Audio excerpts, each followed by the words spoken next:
I still post a bond.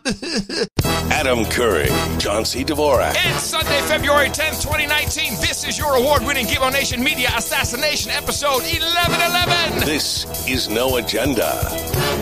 Making a wish on the numbers and broadcasting live from the capital of the Drone Star State here in downtown Austin, Tejas, in the Cludio in the morning, everybody. I'm Adam Curry. And from northern Silicon Valley, where we're all celebrating the birthday of George Stephanopoulos, I think.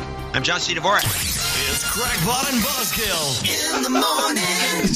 So we have this great show. It's episode 1111, 1111. 1111 is a magical number. We start at 11:11 Austin time, and you're going to bring in George Stephanopoulos' birthday? It's also the day in 1763 that France ceded Canada to England at the Treaty of Paris, ending the French and Indian War. Well, this is, of course, very important. Well, the thing about this, the second thing, is that were the Indians fighting on behalf of Britain? Yes, I believe they were, if I recall my history correctly. Well, how did the Brits manage to pull that off? I don't know. Anyway, here we are, 11:11. 11:11. 11:11. We've been talking about this for a while now, this 11:11. And I don't know if everyone has this. We've discussed it before, but so often I will look at a digital clock, and it will say 11:11. And it's not just me. It's people all over the globe witness this all the time. 11:11, and you're supposed to make a wish, and it will come true. So I hope. I see the 11:11 constantly too. I mean, you just see it. I mean, you're just so many hours in the day. It's going to happen twice a day. Yeah, and it's usually before you go to bed, and after you get up. It is kind of a good time. Well, 11. I don't know. Is that like coffee time? Is that why people might catch it more? I don't know. I'm just looking at the clock, but 11:11. I only recently heard that you make a wish.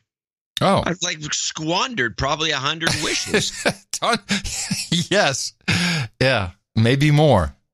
Yeah. Huh. Well, our wishes come true. At least mine has. Yeah. I just want to do another show. I'm like, will we get to do it? Come true. I'm still alive to do a show. I got another show to go. I'm very, very happy. And Tina and I, the keeper, we had dinner with the former New York banker and his wife Friday night. Oh, that must have been entertaining. Yes, I come from the coal mine, where the canary has spoken to me. What has the canary said? Well, there's three topics, three big topics. And he was, I think... One! Yes, sure. I think they both may have either been there significantly before us, or maybe they took a car service. Plastered, I think they were loose. the former New York banker is loose, man. Early. You gotta jump in right away. So first of all, it's like, ha, Trump did it. So what do you mean? He screwed New York. What are you talking about? Oh, wow. Everyone's all in a tizzy about the 2. That would definitely get my attention. Yes. Everyone's in a tizzy about the $2.8 billion tax deficit. And he's telling me, he's like, that's because of the Trump taxes. I said, you just figuring this out? I said, you didn't realize that the state and local taxes cap, that wasn't to screw New York and California? I guess he hadn't thought about it. Oh, you're talking about that cap, yeah. Yeah. Yeah, the cap is what everyone ignores. I mean, of course, we were right onto it almost immediately because we have one of our producers is a local superstar CPA. He works in the Bay Area, I believe. The anonymous gay, as we call him. And another anonymous gay? Huh. Well, the anonymous gay I know is the accountant. Oh, the anonymous guy I know is a lawyer. But okay. Well, maybe we should introduce them to each other. They get along famously. You never know. But this guy told us right off the bat, there goes the Zephyr, told us right off the bat. On time today, too. That because of this cap on property taxes, it really is a tax on the rich. Yeah. But nobody wanted to bring it up. None of these analysts wanted to bring it up. None of these superstars, none of these pundits, none of these people on the networks wanted to bring it up because it would be against their narrative. We're trying to save money. No, the rich are generally burdened with a lot of property. Yeah. And they pay a lot of property tax. Oh, what a burden. You used to be able to write it off. Now you can't. Yeah, exactly. And so this apparently was a surprise to everybody. I guess they're listening to reading the New York Times, not listening to the show. If they'd listened to the show, they wouldn't have gotten so screwed. Okay, second thing. He said, and we weren't really talking politics. He was just blurting stuff out across the table. It's like, okay, this is, and I was drinking too. So I'm like, oh, right. Remember, I'm taking notes under the table. I was like, I'm going to forget this. He says, just so you know, Stacey Abrams is no Maxine Waters. I said, what? Yes, Stacey Abrams. Did you see her? Did you see her give the reply to the State of the Union? Said, yeah, of course I did. You mean on the green screen and all that? She's smart, man. And he kept saying she's no Maxine Waters. I said, why do you say that? Well, just on the show, it's like, hey, we don't see every black woman as a moron Maxine Waters. We're not racist. So I finally calm him down over that. He's like, oh yeah, no, it's all agitated. Yeah, oh yeah. Well, I mean, I guess he's trying to give me a message, and I appreciate it. And he doesn't listen a lot to the show, I don't think. I think he checks in from time to time. And so, his feeling is probably, well, I like Adam, he's racist, and he's a racist he's a racist pig. Blacks. So he hates black women, dogs, blacks, everything. So I have to tell him again to make sure he understands Stacey Y. Abrams is no Maxine Waters. I know. I said, she wrote an article. Yes, the article in Foreign Policy magazine. That was brilliant. I said, the one where she says identity politics brings us closer together. She's smart. Be on the lookout for her. Now, the reason I bring it up today is because he travels in circles. He travels in circles where not our circles, where they don't know and maybe don't care that the New York State real estate taxes were not deductible or not after $10,000. But also, he's like Beto. Remember, he was all over Beto very early on. Beto. Yeah. But it's not Beto. It is Stacey Abrams. And he says... He's going to run her for president? No, Chuck's going to run her for Senate, he thinks. But it could get so crazy that they could swoop her in depending on how things go. Oh, brother. And confirmed for your information... she is a member of the Council on Foreign Relations. Of course. Well, she would. That's why she wrote in the magazine. Yes. It's generally reserved for those people to signal. It's for signaling. Hey, here we. Well, read this. Read between the lines. You'll get the picture. Now go out and do your job. Well, so we need to keep our eye on Stacey Abrams because she is anointed. Did you ask him? Did you say to him? Why is a woman, some random black politician in Georgia, a member of the Council on Foreign Relations? I didn't know that. I didn't have this information at the time. Well, now you use it next time. But the third thing was what kind of caught me off guard. Trump's going down with this Bezos thing. It's over. It's like, what? What? It's over. Trump's going down with the Bezos thing. I was like, what are you talking about? And there's this theory that this entire fracas over the dick pics that the National Enquirer, or more precisely American Media Incorporated, has apparently been blackmailing Jeff Bezos over, that if they find out, and I'm just giving you his version, if law enforcement discovers that this was done illegally. Oh, yeah, this is what they're talking about. There's a couple of things. So first, the National Enquirer made a deal with the Justice Department after the payoff of Karen McDougal for $150,000. Yeah. And they made a deal that didn't have to admit any fault, but they also would not be accused of political motivations. And they have, I think it's a 3-year period. If they break any law, then American media basically is over. And then I guess the Justice Department would come in and bankrupt them and God knows what. So somehow and he was just went on about, Bezos heavily secured, he's got the best security details and all this. Dude, he's sending dick pics to a girlfriend. I mean, do you know how many places that could be? No. If they find, no, it could be the girlfriend. I said, yeah. But here's where the mainstream media is trying to tie this in, that the other woman, shall we say, Sanchez, I think her last name is, that her brother has links to Roger Stone. Well, the whole thing could be a Roger Stone thing. No. No, I'm just saying it's possible you could think that. But, and anyway, so he's just going on. It's like, if this comes out, it'll be over. It'll be obstruction of justice. I'm like, dude, no way. Suborning something or other is more like it. So, what is happening now is, and Bezos, these dreamers, and how they have to. Everything has to relate to Trump, and everything has to have something to do with him going down. Well, I'd like you to check with your LibJoe friends to see if they're picking up on the same vibe. Oh, I'm sure they are. But what Jeff Bezos did, for those of you who didn't catch it. I have a couple clips. Oh, good. Let's do that then. You have a backgrounder so we can really understand. Both of them are backgrounders. There's two versions, and they're not the same because there's a different angle on each one. Mm-hmm. You can play one or the other or both. But Bezos and Texts CBS. This is the basic story. Amazon founder Jeff Bezos claims the owner of the National Enquirer tried to blackmail him. Here's Tony DeCopel.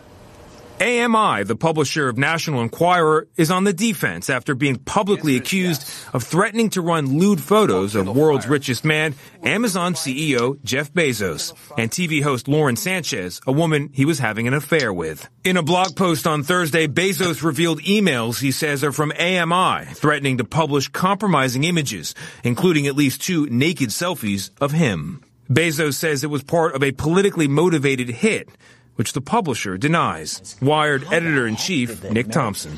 The technical question is, how the heck did the National Enquirer get these pictures? Because of the allegations of threats Bezos made public, AMI may have violated the terms of a non-prosecution deal inked with federal officials after an investigation into campaign finance violations. AMI admitted it paid Karen McDougal $150,000 to silence her claims of an affair with Donald Trump before he was president.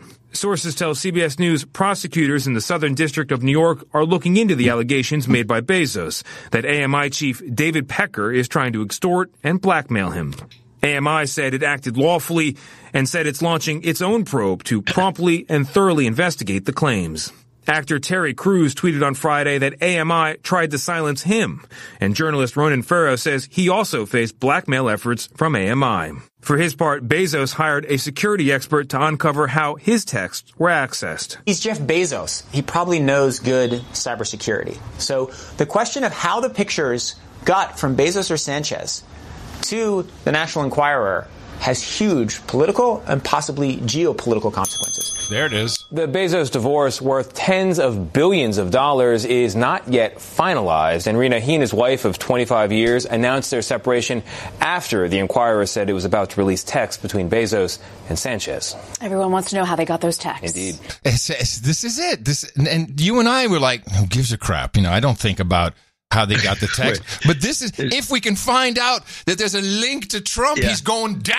And actually, this clip means a lot more now that you had that dinner. I'm glad you did it, because I didn't think in those terms that they're thinking this is like a bigger deal than it is. First of all, let's talk about a couple of, well, actually, we can play the other clip. I'd like to hear the second clip. Yeah, let's hear the other clip too. Then we really need to discuss this so people have some understanding of where the National Enquirer fits in the scheme of things. Yeah. And also, I also want to talk about McDougal and Farrow, but okay. The world's richest man, Amazon CEO Jeff Bezos, has publicly accused the owner of the National Enquirer of extortion and blackmail. Bezos recently hired a private investigator to determine how the tabloid newspaper obtained private text messages between him and his lover, and whether the paper's actions were politically motivated. For years, the National Enquirer's top editor, David Pecker, has had a close relationship relationship with President Trump, who frequently attacks Bezos and the Washington Post, which Bezos owns. On Thursday night, a reporter at the Washington Post told MSNBC Bezos' security and legal team believe the private texts might have been accessed by a, quote, government entity. The National Enquirer's parent company, American Media Inc., responded to Bezos' investigation by threatening to publish revealing photos of Bezos if he did not agree to publicly state that the National Enquirer's coverage is not politically motivated or influenced by political forces. In a blog post on the site Medium, Bezos suggests the leak of his text messages might be connected to his ownership of the Washington Post. Bezos wrote, quote, "It's unavoidable that certain powerful people who experience Washington Post news coverage will wrongly conclude I am their enemy. President Trump is one of those people, obvious by his many tweets. Also, the Post's essential and unrelenting coverage of the murder of its columnist Jamal Khashoggi is undoubtedly unpopular in certain circles." In his blog post, Bezos went on to write, "For reasons still to be better understood, the Saudi angle seems to hit a particularly sensitive nerve," unquote.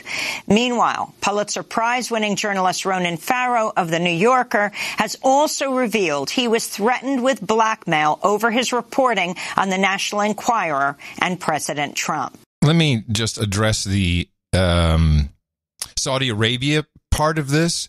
It was the American Media who released I don't know if it was a part of one of their magazines or if it was a separate issue. They had this full-on kind of hagiography, blowjob pictorial of the Saudi prince and how he's going to make so much, great stuff in America, et cetera. It's all before Khashoggi. So that's why that's brought into the story. And, so that was seen as a Trump, Saudi, AMI triangle to show everyone how great Saudi Arabia is, which was then obviously tarnished by the killing or really subsequent reporting of Khashoggi in and by the Post. All right. A couple of things. I thought we'd decide we're going to call him Khashoggi. Here it is. Jamal Khashoggi. A couple of things. The McDougal situation, which was mentioned in the first report, was not a buy-off. They had hired her at a high rate of pay, $150,000, to write an article, which was then killed. Right. Which is different. The Ronan Farrow thing, the so-called blackmail, Farrow's trying to get himself back in the news, it seems to me, because he threw himself into the story. Yes, he did. His blackmail was, they said, if you do this, we're going to ruin you. These sorts of Hollywood-style threats, you're never going to work in this town again, we're going to ruin you, are not blackmail. No. It's just a threat. And nor was the note from the Washington Post to Bezos. The note did not say, this is what we're going to do. It says, look, this is what we have. This is quite a list of what you have. But if you want to make sure that never comes to light, then let's all stop all investigations. Well, that's an interpretable situation. I agree. It could be seen as blackmail. Now, the other thing is that I like the way the Democracy Now! Woman, Amy, always starts everything off with some sort of a class-structured commentary that's just subtle. It seems kind of subtle, but it's not really if you listen, compare it to anybody else's report, where you start off with the story, the world's richest man. Oh, yeah. Yes. That's her first words out of her mouth. Yeah. So nice position. Now, let's talk about the Enquirer for a minute. The Enquirer is well known. I don't think that the reporting groups, the general public, the libjos, your banker, who seems to be flat-footed about the tax thing. Former banker. Former banker. Yeah. Once a banker, always a banker.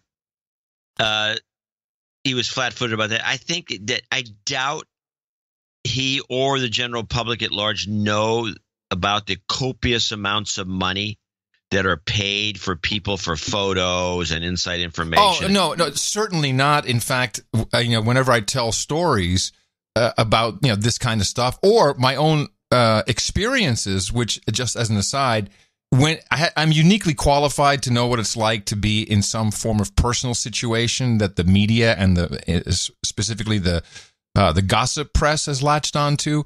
The one thing that can drive you insane is who did this to me? Who positioned this? Who leaked it? Who knew? Who said something? And when you are the richest man in the world, that can go a little bit overboard as just to trying to find out who, because it's really embarrassing. Yeah, well, I can imagine a picture of him, his pecker, his pecker, not the pecker, and going viral, and because it gets on the net, it's everywhere. It's like, look at this. Hey, Bezos, nice package. I don't have to remind you of my first wife, do I? What about her? Oh, yeah, that she would. You don't. Yeah. You forgot about the videos already?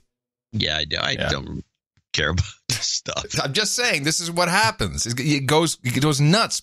People can't, and it's always the sex stuff.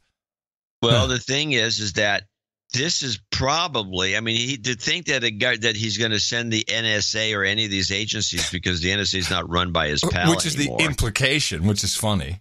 It is, but they always make this implication as though, yeah, that's who did it, not the Sanchez woman saying, look at this, look at him, he's very well endowed, to her girlfriend. Or her brother, or how about the woman scorned? How about the ex-wife? Another possibility. But the woman scorned, I think, I think she's talking about being bought off. I don't think she is going to do anything. But it's very easy, and you send the picture to yourself real quick. Some people are really good at this, and then you send it to you tell the Inquirer what you've got. They tell you what kind of a check they can scratch. And they said, we'll give you 5, we'll give you 10, we'll give you $10,000 for those pictures, right? Which is pretty much pin money for these guys, for the gossip sheets. And I mean, that's how they get how they get the pictures of John Edwards with his second wife, is all. Well, I also thought it was interesting that in Bezos's post on Medium, which just tickles me that that's where he published, it's like, he claims that this is not newsworthy. They really don't have the right. It's intellectual property. Look, I've litigated that shit in court against magazines. And yes, you are absolutely newsworthy, Jeff Bezos. And yes, if they acquire that by buying it from someone or some other means that is not illegal, they absolutely have the right to print that. And you have no recourse to your so-called intellectual property of your own person or of pictures. No, and he's such a public figure. It makes it even worse. Well, he literally writes, this is no good for anybody. I'm not important. It's like, no one should care about me. Okay. Yeah, well, good luck. Good luck with that argument. Yeah. So people, they're seeing, things that don't exist. The Inquirer, this is just the way they do business. And I think they've always done business this way. They may have paid $50,000 for these pictures. Oh, maybe more. Maybe more. That's not a huge amount for what you can get for some things. So it's possible. And if you're somebody that has access to these pictures, or you've even seen them, and you need some money, yeah, it's your best friend that that's going to get kind of embarrassed for a while. But you could use $10,000, $20,000, $30,000, $40,000. Everybody can kind of use it. And she kind of, it's, well, it's, but you won't tell her. This is nonsense. These guys are just making a mountain out of it's embarrassing, and it is lewd and lascivious, but the way they're somehow trying to point the finger at Trump. Are you kidding me? Not just pointing, just saying, when this comes out, he's toast. He's toast again. Yeah. Now, he's toast. Look at the Trump rotation, people. TrumpRotation.com. I do know why. I think I know why Bezos is really freaked out. And it's not that hard to figure out, except, when you're down in the woods with the Twitter people and the blue check marks and your mainstream media, you can't always see the forest for the trees. The big issue here is if you have the guy running Amazon, and you got to think of Amazon in the broadest scope of all its services. And AWS. And you cannot keep your dick pics secure Why the hell should Project Jedi for $500 million be placed with you and not with Azure from Microsoft? In fact, Microsoft may be behind the whole thing. That would be completely be true. $500 million? I'll get you your dick pic, boss. No problem. And that they let him have a helicopter pad there and wherever he is, and with the new headquarters in Virginia. It's the big Jedi deal. I forget what the acronym stands for, but it's the big CIA cloud, the Department of Defense. Everything's going to be in. It may be much bigger than $500 million. The deal. Of course it could. Why the hell would you want to go with the guy who can't keep his dick pics secure? You're going to keep our national security information, the CIA, you're going to keep that secure? Pass. Yeah. I think that's the problem. I'm more inclined to believe that's the situation as it exists, and of course, bringing Trump into it and pointing the finger at him. Oh, he used the government. That's what the one report said. They think the government had something. Come on. Yeah. NSA, hands all over it. NSA's not going to do anything. Yeah. So I think that's the real issue, and well, it could be a dirty trickster working for Microsoft. I mean, at this point, Microsoft has a lot of fixers. Yeah, you're right. Microsoft is, competing for most valuable company all the time with Amazon too. Yeah, they're right up there in the top 5. Pushing around. Yeah, that's what. If I were Bezos, that's what I'd be freaked out about for sure. Like, oh damn, man! They give me the headquarters, they give me the helipad, and now they got my dick pics. Damn. Well, the Inquirer, I'm sure Pecker knows who what the conduit is, but he's not talking. No, it doesn't have to. Microsoft. Got to protect his sources. It would be smart if it was Microsoft. Yeah. So, solved. Solved. We did it again. Yes, no one's figured this shit out. Nobody else even thinks of these things. Only we figure this stuff out. Exactly. To make a quick transition to another topic that's similar, because you did mention Khashoggi. Yeah. And here's an NSA. This is what the NSA actually does. They pull this kind of crap, if it was the NSA. But I thought this coincidence was a bit much to take, and in fact, that it wasn't even pointed out as a coincidence or fishy. Mm-hmm. By Amy on Democracy Now! Kind of disappoints me. But play this clip. NSA uncovers voice recording. The New York Times is reporting U.S. intelligence agencies have uncovered a 2017 conversation in which Saudi Crown Prince Mohammed bin Salman told a top aide he would go after Jamal Khashoggi, quote, with a bullet if the exiled journalist could not be brought back to Saudi Arabia. 13 months later, in October of 2018, Khashoggi was murdered inside the Saudi consulate in Istanbul. The discovery of the Crown Prince's statement was made as the National Security Agency and other U.S. spy agencies are reviewing years of intercepted Saudi voice and text communications. According to the Times, Mohammed bin Salman made the comment about Khashoggi in September of 2017, the same month when Khashoggi began writing columns in the Washington Post critical of the Saudi government. The White House faces a deadline today to determine whether the Saudi Crown Prince was personally responsible for Khashoggi's murder. Deadline tomorrow. Fact comes out today. After 2 years, almost 2 years, to September 17. Magical fact. And the thing that's interesting to me is that they have so much data in these computers, the NSA in particular, that they can dig this up. Oh, sure. It's unbelievable. And people aren't upset about this. And Democracy Now! She's more concerned about the Khashoggi thing because she's like, I don't know why. You always the example of us killing people. Here's what I don't understand. But she's not concerned about this kind of spooking spying. So how was this unmasked? That's my question. Because clearly, I mean, were there any American citizens in these calls? We're never going to find that out. Okay. Probably not. Yeah. And I'm guessing that they, did a word search for bullet or something. They've probably been searching for the last 6 months for different words. Sure. And the files are so big they can't actually go start listening to them because it would take a lifetime. So you have to do these word searches and hope that you hit a home run, and they did with Bullet. Yeah, there's a lot of spying going on. You think that Amy would say something about that? No, why? This is great. This is good because it puts Trump in a corner. Proof. Yeah, Trump. Oh, my goodness. Well, let's just stick with and maybe get it out of the way. I don't know if you have anything for 2020, which, before I even go into that, I think You're always complaining about it, and you've always got the stories. I've got nothing. Right.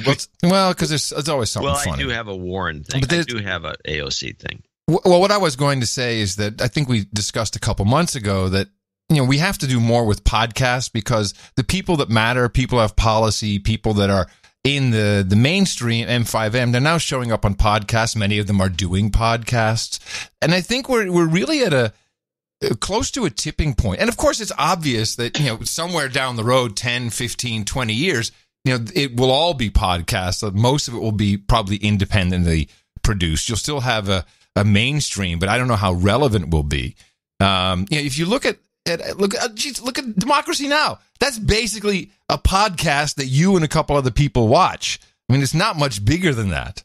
So, Joe Rogan is almost like the Tonight Show of our era. It's not Fallon, if you don't mind me saying. So I don't care. Yeah, so I think that it's we're going towards this point where the podcast, and it's hard because podcasts, you can't just.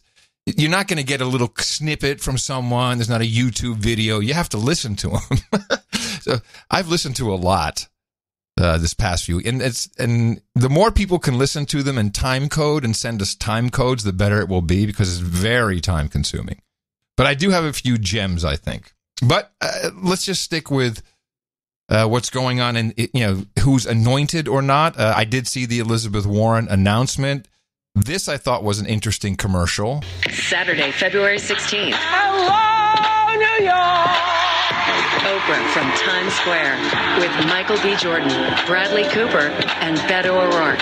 Saturday, February 16th, 8/7 Central. That's right. Oprah live from Times Square with Beto. Do you think he's going to get anointed on stage? I think so. Beto. He's Oprah's choice. That's not to be attention. That's dangerous. Don't underestimate what Beto could do with Oprah. Oh, I'm sure that Oprah can make a splash with Beto, but the public is not going to go for this. This guy's never. I mean, the public goes for whoever has the most money. Obama was pretty bad. He's just, a senator just voted present all the time, and this guy didn't even get his job. He couldn't even beat Ted Cruz. Well, to be fair, that's the way I look at it. You can't beat Ted Cruz; you're disqualified. To be fair, to be a Democrat in Texas before all the Californians have moved, he was a little early, but he'll get there. If he were to continue, he might get there. Well, I have the Elizabeth Warren thing happened. Yeah, and I have the short version, which I think is all that anybody should do. This is CBS giving her due, and this is the last you're going to hear of her. Hold on. Warren, yeah, I got it. Democratic Senator Elizabeth Warren is officially running for president. She formally launched her bid today in Lawrence, Massachusetts. Warren says that she will fight against economic inequality and push for increasing corruption regulations in Washington. Yeah. Wow. She's going to fight against inequality and push against corruption. That's original. That's odd because that was not the big takeaway from her speech. The big takeaway was the Green New Deal. She's all in on the Green New Deal. Green New Deal. And she's sending out emails. Chip in. She keeps doing chip in. I got an email, chip in email. Chip in, $3, chip in, Green New Deal. And then her campaign song, Respect. RESPICT? If only. Yes. That's her campaign song. Very brazen. She's too much. So she botched this whole American Indian thing, and she's really screwed because of that statement. But Scott Adams, and talking about podcasts, I listened to his his Periscope thing. Yep. It's hard to get clips from it because he's I wouldn't say he's long-winded, but he's like the pause seems to be his best friend. So you have to clip a lot of little. That's when he's looking at the chat room, see if he has to block anybody. He spends a lot of time interacting, which is good. It's modern. Yeah. But so he did have a commentary about Elizabeth Warren and her approach to the problem that she's faced with this American Indian, especially that document that surfaced, where she wrote it down when she was trying to get into the Texas bar. And I think that he's hit something here, and it's something we've always kind of. He points out something that we probably should always take into consideration, and I think nails what she should have done, but doesn't have the capability. Here's what I think she did wrong. What she did wrong was, the way she handled it, of course. But I don't think she's handled it with the sense of humor that it called for. Don't you think a sense of humor was necessary? And apparently she doesn't have one. Remember I told you that 1 out of 3 people don't have a sense of humor? The smart way to play this would have been to consider it as funny as the people watching it. She should have paced the public, because the public thinks this is hilarious. And she should have just agreed. Say, I got totally taken. Yeah, good point. She's a mocker. She has no humor. She's one of those mockers. Sarcasm. She's a sarcastic person. Yeah, no sense of humor whatsoever. And I never thought about it until he brought it up. Well, as soon as he said it, you go, yeah, I've never heard a good joke out of her, or anything even remotely funny. No, she's not a person with a sense of humor at all. She looks always on the verge of angry tears. Just a little. But if 1 out of 3 people don't have a sense of humor, that's kind of sad if it's true, and I think it might be. I mean, does that mean someone? I don't think too many of our listeners don't have. What exactly does it mean to not have a sense of humor? I mean, you can't make a joke, you can't laugh about anything. Yeah. What exactly does that mean? It's mostly the latter. Huh. Nothing's funny because nothing's funny ever to you because you don't have a sense of humor. You don't see humor in everyday life. Well, I think that's a sickness. A guy with a slap happy joke. I mean, I know a lot of people that have a great sense of humor and cannot, for the life of them, ever tell a joke. And they're not interested in it. They don't tell jokes. They just never were in a joke telling family. Right. But they laugh at things. They seem to laugh at the right time. They're not laughing because I've always worried about the person that doesn't have a sense of humor but knows how to laugh. That's Bezos. That's Bezos. The phony laugh. They look around, they see somebody else laughing, and so they go nuts. Don't we have that Bezos laugh somewhere? Laughing. Don't we have that Bezos laugh somewhere? We probably do have a copy. Let me see. What is this? Oh, we might have to play this. Jeff Bezos. What is this? Okay, I'll play that end of show. Sounds like a winner. Oh, I do have a gem just regarding, well, not really 2020, but just the political positions. Virginia.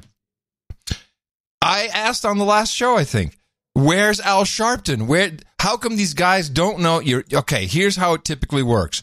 You're in blackface, you do something stupid, Al Sharpton shows up, he makes a big stink outside your office with his NAN, the Now Action Network, I think it's called, and then you write him a check, and I'm not making this up. I mean, you donate to the NAN, and then Sharpton goes away, and you get to do a little photo op, and you've absolution. repented. This is where the Catholic Church operated.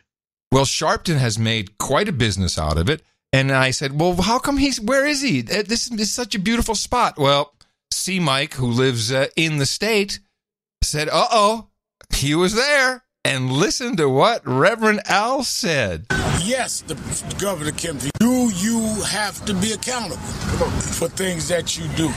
Yes, the governor can be forgiven. Yes, the Secretary of State can be forgiven. But forgiveness without a price is not forgiveness, it's a pass. It's an excusing them. And that should not happen, and that should not be, in my opinion, tolerated. He's standing there saying, forgiveness got a price. He's just open about it. Yeah. It's got a price. You got to pay the price. I'd be signing. I'd whip my checkbook out so fast. Hey, Al, let's get the Hasselblad in here so we look really good together. That guy's too much. Well, he knows that. He's got it down where he's not. He can. He's got it down. The whole thing was developed. This concept was developed by the other black minister, Jesse Jackson. Jesse Jackson. It's the shakedown, man. It's the shakedown. Yeah, it's the shakedown. Wait, didn't they? Troll Room says they wrote a book about it called Shakedown. You kidding me? I believe that might be true. Jesse Jackson. Let me check. Shakedown. That would be interesting. This is a book we. Well, it was written to. Okay. Let me see. Sharpton Shakedown. I don't know if he wrote it or was it written about him. No, I think it was written about Jesse Jackson. Yeah, to be honest about okay. it. Yeah. Yes. Oh man, this goes way back. Sharpton Shakedown. Getting rich off racism. Nice. Yeah. Well, it's good times. Business is good for Reverend Al. Yeah. You got to wonder what he has. He's not hurting, let's put it that way. You got to wonder what he has on NBC brass. I mean, he's not on the air for no reason. He sucks. I mean, he can't read. He can't speak. Yeah, he totally sucks. He's an embarrassment. Yeah. So why is he on the air? Shakedown. Just maybe hedging their bets over there. I don't know. Who can say? Yes. Fantastic. All right. Well, speaking of Scott and his Periscope videos, I was listening to, and actually I got caught on some funky bias that I have. There's this one guy, Tim Pool. I don't know if you've ever seen him. Nope. And he does YouTube videos, and from time to time, one of our producers will send me a link to a video and say, "This is great. You got to watch it." And it's like an hour. Like, instead of saying, well, go to this time code, or, you can also send me a link that's queued up to the right time code. Just saying, you can do that. This is great. You got to watch it. And then I look at the guy. I see this, it's like a YouTuber shot. The guy's in the bedroom. He's got a beanie on his head. I'm like, no. And he talks a little bit like Ben Shapiro, a little machine gunny, not quite as bad. And so I always pass it by. I'm like, I'm not interested. And so I'm listening to this Joe Rogan show with Tim Pool, and it doesn't dawn, because I'm only listening. I'm not seeing the visual. I'm like, this guy is interesting. He's got a lot to say. And then it really dawns on me an hour into it, like, holy crap, that's this guy. So this is why I think video is a bad idea for podcasting. And maybe this guy has his fame through podcasts, through YouTube videos, and it should be a podcast. I don't know, but I missed out clearly on some stuff because the guy's interesting, has a lot of things to say. You turned off by his superficial appearance. Absolutely, and I admit it. Well, by the way, I think broadcasters discovered that this is important some time back. Yeah, it's like you got to. What? They figured that out already? That it appealing looks and just the vision by itself keeps people tuned in? Yeah, maybe not. We're just shallow old white guys. What the fuck do we know? But he does know. He's been in these BuzzFeed circles. He's worked for BuzzFeed, for Vice, for Vox. He's a former kind of skater guy, very anti-establishment. And he's now positioned into this place where he has a very, very large following on YouTube. And he sat down with and I actually have 3 clips because there's 2 other things that are really important that he was in the middle of that I'd like to share. But first, why Alex Jones was banned, because they were talking about this, and Joe Rogan apparently got so much hate for his interview with Jack Dorsey from Twitter that, it's like, oh, Jack's going to come back. And Joe Rogan's like, I want to learn from this. And I mean, I think he did a fine job, except for not disclosing that, he takes money from one of his companies.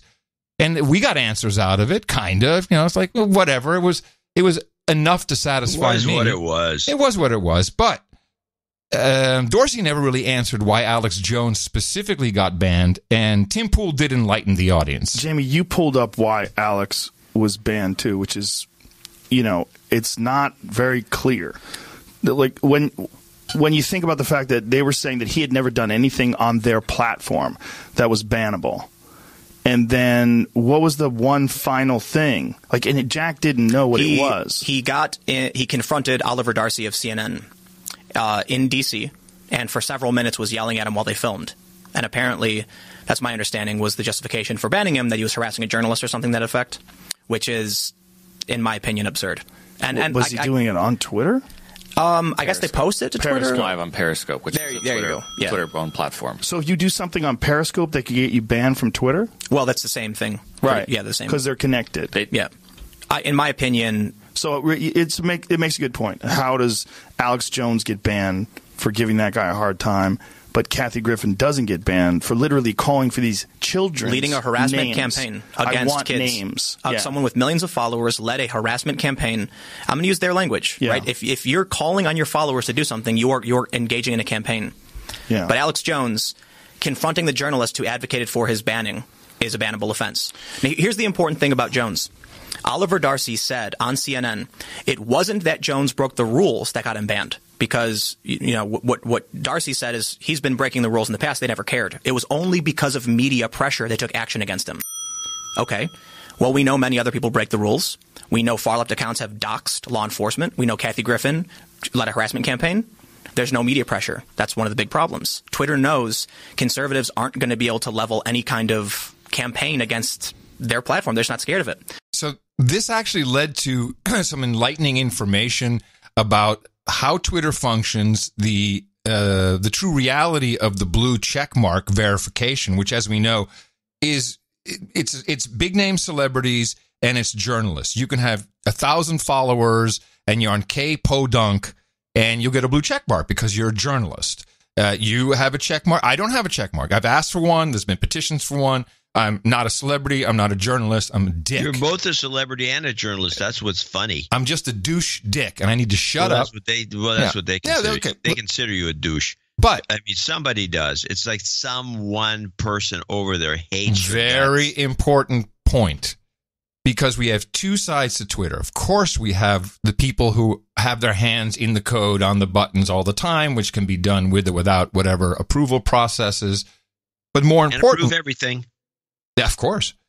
And more importantly, you have a system, we call it the machine that interacts with mainstream, mainly cable news, but mainstream television. But they also all interact with each other. And we're talking the BuzzFeeds, the HuffPos, all of these bullcrap operations. And I say that, I really mean that. They're bullcrap, and we have more about that later. So having been in the middle of it, for him to explain kind of the process, and he uses part of the example is the high school kids and the American Indian fracas, and explains how it works and what really runs Twitter. News organizations are headquartered in big cities, the big ones. Even Fox News is in New York. So there's a lot of people who work at Fox News who are actually liberal. People don't seem to know that. You live in New York, you're probably not a staunch conservative. So what happens then? News breaks. You've got all these journalists, because I've worked with them. I worked for Vice, I worked for Fusion, and they sit around at tables. They meet up after work from different offices, and they talk about things, and they all tell each other the exact same thing. And so this is why you see Covington happen. These people all follow each other on Twitter. So when someone tweets, this MAGA kid got in the face of Nathan Phillips, they only see each other's tweets, and they just write it. They don't do any journalism. And it's mind-blowing to me, because the second video that came out from Covington, you literally watch Nathan Phillips walk up to the kid and get in his face. But at the same time, we have a serious journalism problem. And this links back to Twitter. Yeah, and what's fascinating is, following this story, an op-ed, I believe it was in the New York Times, said, stop tweeting. Or it said, never tweet. Brian Stelter from CNN then got a statement that, someone from Twitter said, journalists are the lifeblood of our platform. And so that's why I think you've got these predominantly New York-based progressive writers. They're fresh out of college. They get hired for, moderate salaries to work in a newsroom, sit around each other all day, sharing the same ideas, not exploring anything outside their bubble. And Twitter supports them because they're the ones who drive traffic to Twitter. They keep the conversation going. And I think that's where Twitter's bias partly comes from. The other is that clearly you're in San Francisco. You're going to have, your staff, the people who are running content curation and banning people, they lean left.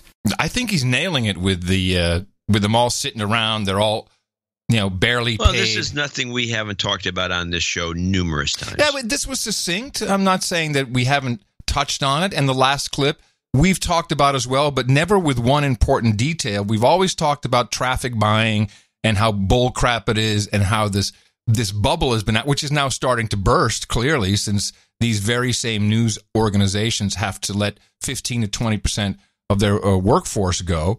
But there's one thing we never discussed in the traffic buying equation, and Tim Pool brought it. It's publicly known, but not talked about a whole lot, that these media organizations, mostly these digital news startups, don't actually get a lot of views. So what they do is, it's called traffic assignment. There's a company called ComScore that tracks the viewership, the unique views these sites have. If you're trying to attract investment and you say, we get 20 million views per month, they're going to say, that's cool, but this site gets 60. What do? Well, there are some sites, this is according to Variety, modernfarmer.com. What is that? I have no idea. I've never heard of it. But there are many sites, which you've probably seen, where it's like the top 25 celebrities who, mess up their makeup. Yes. You click the page and it'll show you a photo. In order to see the next photo, you got to click the next page. That way they turn you, one person, to 25 unique views. Or 25 views. I don't want to say unique. Then a company like Vice, for instance, will buy the assignment of your traffic and attribute it to themselves. So when the ComScore numbers come out, it will say all of those views from those clickbait sites are actually Vice. Again, I'm quoting Variety here. I don't want to get sued, but Variety said that their traffic went down 17% because someone they were buying traffic assignment from was like going through turmoil and being shaken up. And another one of their traffic assignment partners switched to, I think, got sold to NBC or something. Mm-hmm. So what ends up happening? Well, I can say a little bit. There was a company that was a prominent digital news outlet. I knew someone there who was decently high up who told me, our company is contemplating whether or not we should engage in traffic assignment to inflate our numbers. And I said, don't do it. That's wrong. Yeah. And they said, but we need investment. Ooh. So I wonder is that fraud? Yes. But if ComScore is just lumping the numbers together, and I go to you and say, according to ComScore, our network brings in 60 million, I didn't lie. That's all true. Yes, that's true. So here's what happens. These companies get massive investment. They don't actually generate enough clicks or enough money. Then once the investment runs out, those jobs never existed. Those were padded by investors. Everything collapses. It seems like fraud. Seems like fraud. I had never taken the ComScore traffic assignment into the equation. Yes, and this is very common. Yeah, and I can remember, I think we did it at Pod Show. Yeah, I assigned a Dvorak.org/blog assignment to a Pod Show when I started working there. You fraudster? Did you no, ever? They said, hey, you want to work here? You got to assign us your. Did you ever get it back? Did you ever get your assignment back? Did you get your assignment back? The assignment is in. There is no. They don't have that anymore. Right. I mean, this reminds me. I mean, all these companies are like this. There's this idealism that goes on there. For example, we had this guy at Pod Show or Medio, who was Chris, the tattooed IT guy, and the guy had he's just all tatted up, but he was a really solid IT guy that was a stickler. So he had barcodes on everything. We call it a dude named Ben here, if you don't mind. He's our dude named Ben. And he had a database. So if you wanted to, for example, I had every sheet of toilet paper had a barcode. Well, it was close to it. But I, for example, had a bunch of mics and some gear assigned to me, and it had barcodes on it. It was owned by the company. Beep, beep, beep. You had to check it in. It was an inventory. For some reason, this is like firing the makeup girls.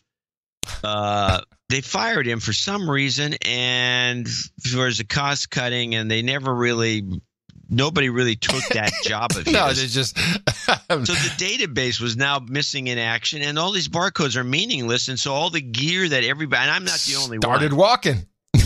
I'm not the only one, but there were people with, anything that was just on loan kind of was now gone. It was missing. It never existed. Right. And this is the kind of thing these companies are just. It's almost like a spit in a prayer that the whole Silicon Valley even operates at all. Well, this particular piece kind of alerted me to two things. One is NBC apparently purchased one of their traffic assignees. So, that's how they see fit to solve this traffic problem, by buying these companies that put these, and they're not really scam. I mean, it's just you know what you're getting. It's like click, click, click, click, click. It's like a slideshow, right? I mean, but it has nothing to do with the quality of the content or the journalism represented by it. So there's one. I mean, and so some of these companies are running into trouble. Other ones will just be purchased by the guys with the big deep pockets, so that they can take them off the market and use their traffic assignment for themselves. But ultimately, you're going to run into a problem when someone says, "Hey, ComScore, you shouldn't be doing it this way." That's when the whole bubble completely disintegrates. Well, that's kind of what used to happen. For example, I could almost take credit for the slideshow, because I don't know anyone else that was doing them when I was doing them, which was way back at PC Magazine in probably the mid to late 90s.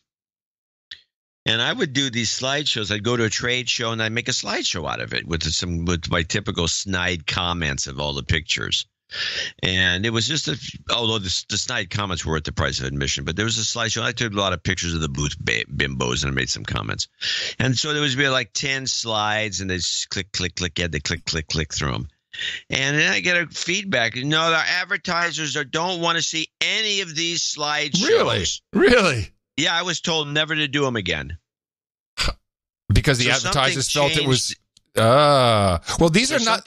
But see, these are not on the website. See, these literally are about celebrities and other and dogs and other stupid stuff, and they just count the traffic. It's irrelevant to the content. So I understand that. Yeah. I understand that. I'm just saying that advertisers hate it, is what you're saying. At one point early on, they didn't like it because it was jacking up the numbers.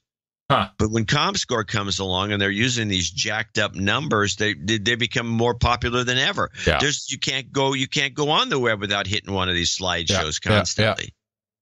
Al Jazeera reminded us in a little piece they did exactly where all this new journalism money came from. The other revenue source that will likely dry up is from mainstream media organizations that have invested in their younger digital competitors. NBC Universal and Comcast have injected more than $400 million into BuzzFeed. Fox, Disney, and A&E networks have pumped hundreds of millions into Vice. Verizon has long been vacuuming up media content providers such as Yahoo, AOL, and by extension HuffPost in multi-billion-dollar deals. There may have once been a rationale for such investments, but those mainstream media companies are now counting their losses, in some cases writing them off, and looking to invest elsewhere. Podcasting! All those investments came from these big media companies who made most of their money in television. And pay television was just going off a cliff, being eaten by Netflix. They were seeing their most lucrative parts of their business declining, so they were desperate to reach these hard-to-reach young people in their 20s and early 30s. And Vice and BuzzFeed, they offered a way to reach these young audiences. And now it's unlikely that they're going to continue that investment just because of the difficulties in the online advertising market. Who exactly is going to provide the funding for these companies as they go forward? Venture capital investors don't just give you hundreds of millions of dollars for nothing. They're going to expect that money back. It's going to have to come from somewhere because the revenue model is now in question. Not only are we questioning the growth rates of these companies, we're questioning sort of whether they can even continue to be the same size. So now you've got something that's not even growing. It's probably shrinking. That's not a business model that anybody is going to be interested in investing in. No, I think it's well over now. I think I don't think it's well over at all. The VCs, you think they're still investing in these things? I think as long as the scam continues, and I think this guy talking up with Rogan referred to part of it, but I think the buying of traffic, the arbitrage, all this other stuff, as long as those things can continue, you can have these pumped up numbers and until dumb money goes away. Right. I mean, the investment community consists of smart money and dumb money, as we know. And the smart money is already probably, okay, this is bull crap. Let's find something else to do. Although they become dumb money when they go invest in green technology. I find it somewhat ironic. First they're smart money, then they're dumb money. Real dumb money. Well, it's interesting that these firings all came at the same time. Could just be financial end of year. Well, we talked about there was also that pot of money, the Obama money from the government. If true, dried up. If true. But if it was a combo deal, if some of that money dried up, we don't really have any proof that it went to them. If that money dried up, and by the way, Canada's trying to do the same thing. They're trying to split up $500 million dollarettes amongst the media companies, having secret meetings about it and stuff. It's very funny. These guys should realize that when you get $500 million and you give it to the media, it all goes upstairs. Yeah.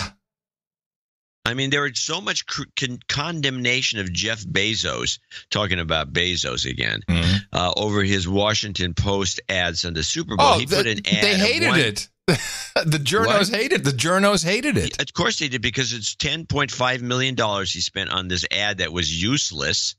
And they kept saying this $10.5 million could be 10 reporters at $100,000 a year for 10 years, plus $500,000 to buy donuts. They added that in, huh?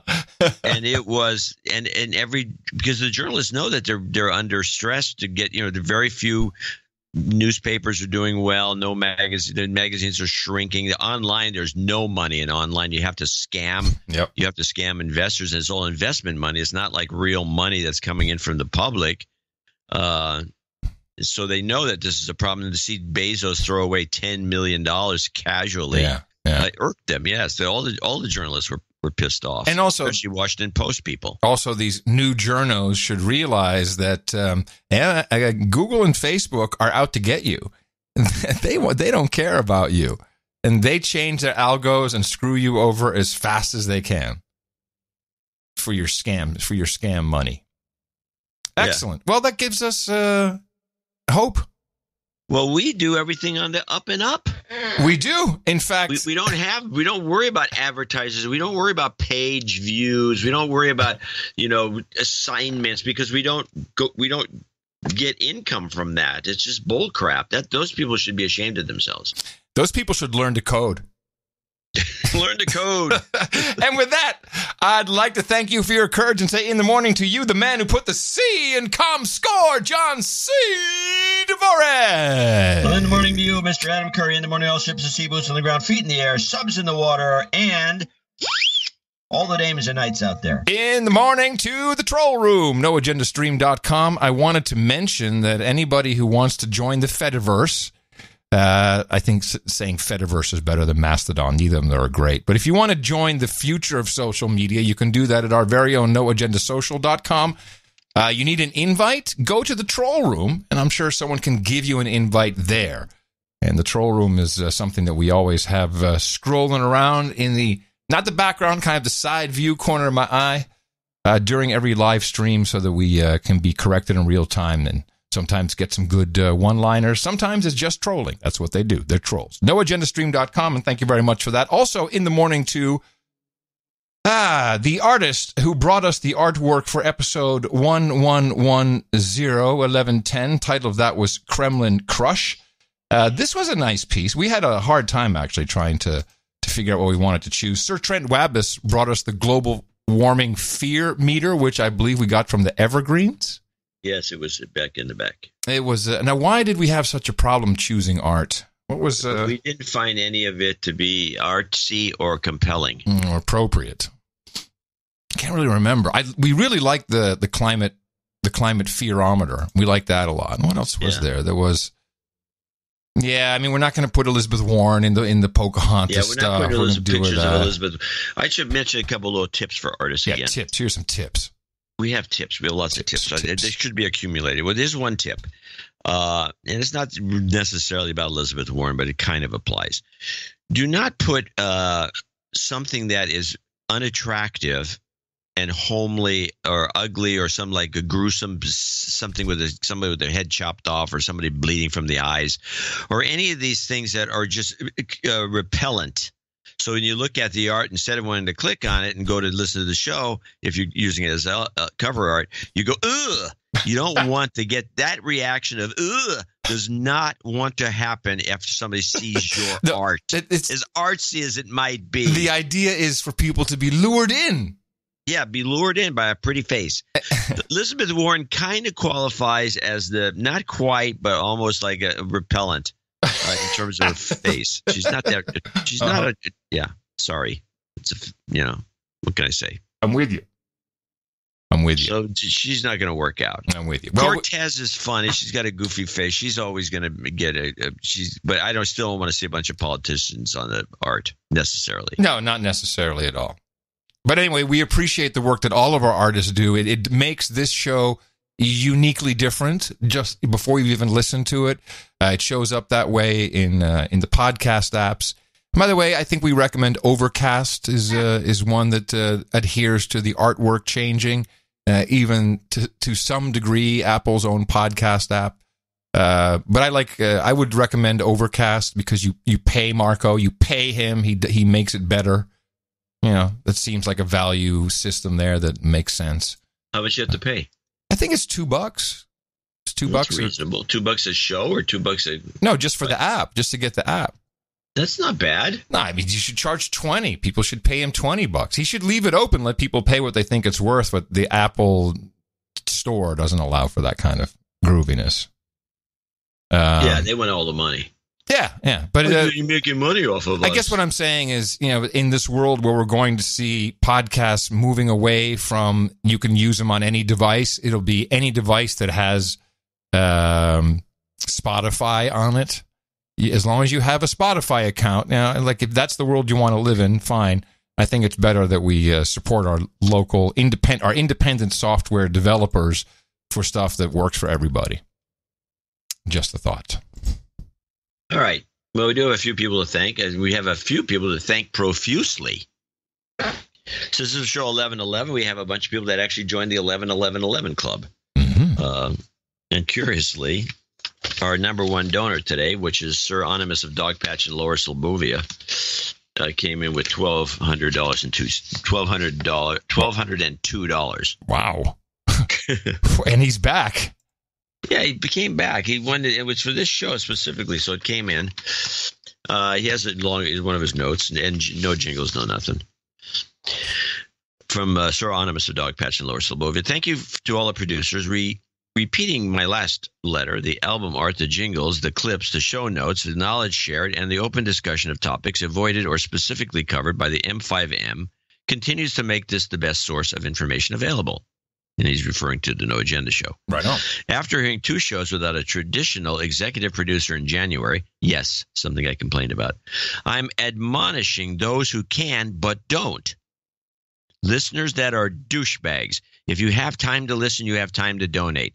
In-kind producers, remember that barter only goes so far in the real world. Cash is still king, so include some of that in your contributions to the show. Congratulations to the 2 associate producers that were promoted to executive producers. Your commitment to the show in hard times is noticed and appreciated. To the wannabe executive producers, there are only 104 opportunities a season to be an executive producer of this highly desirable primetime show.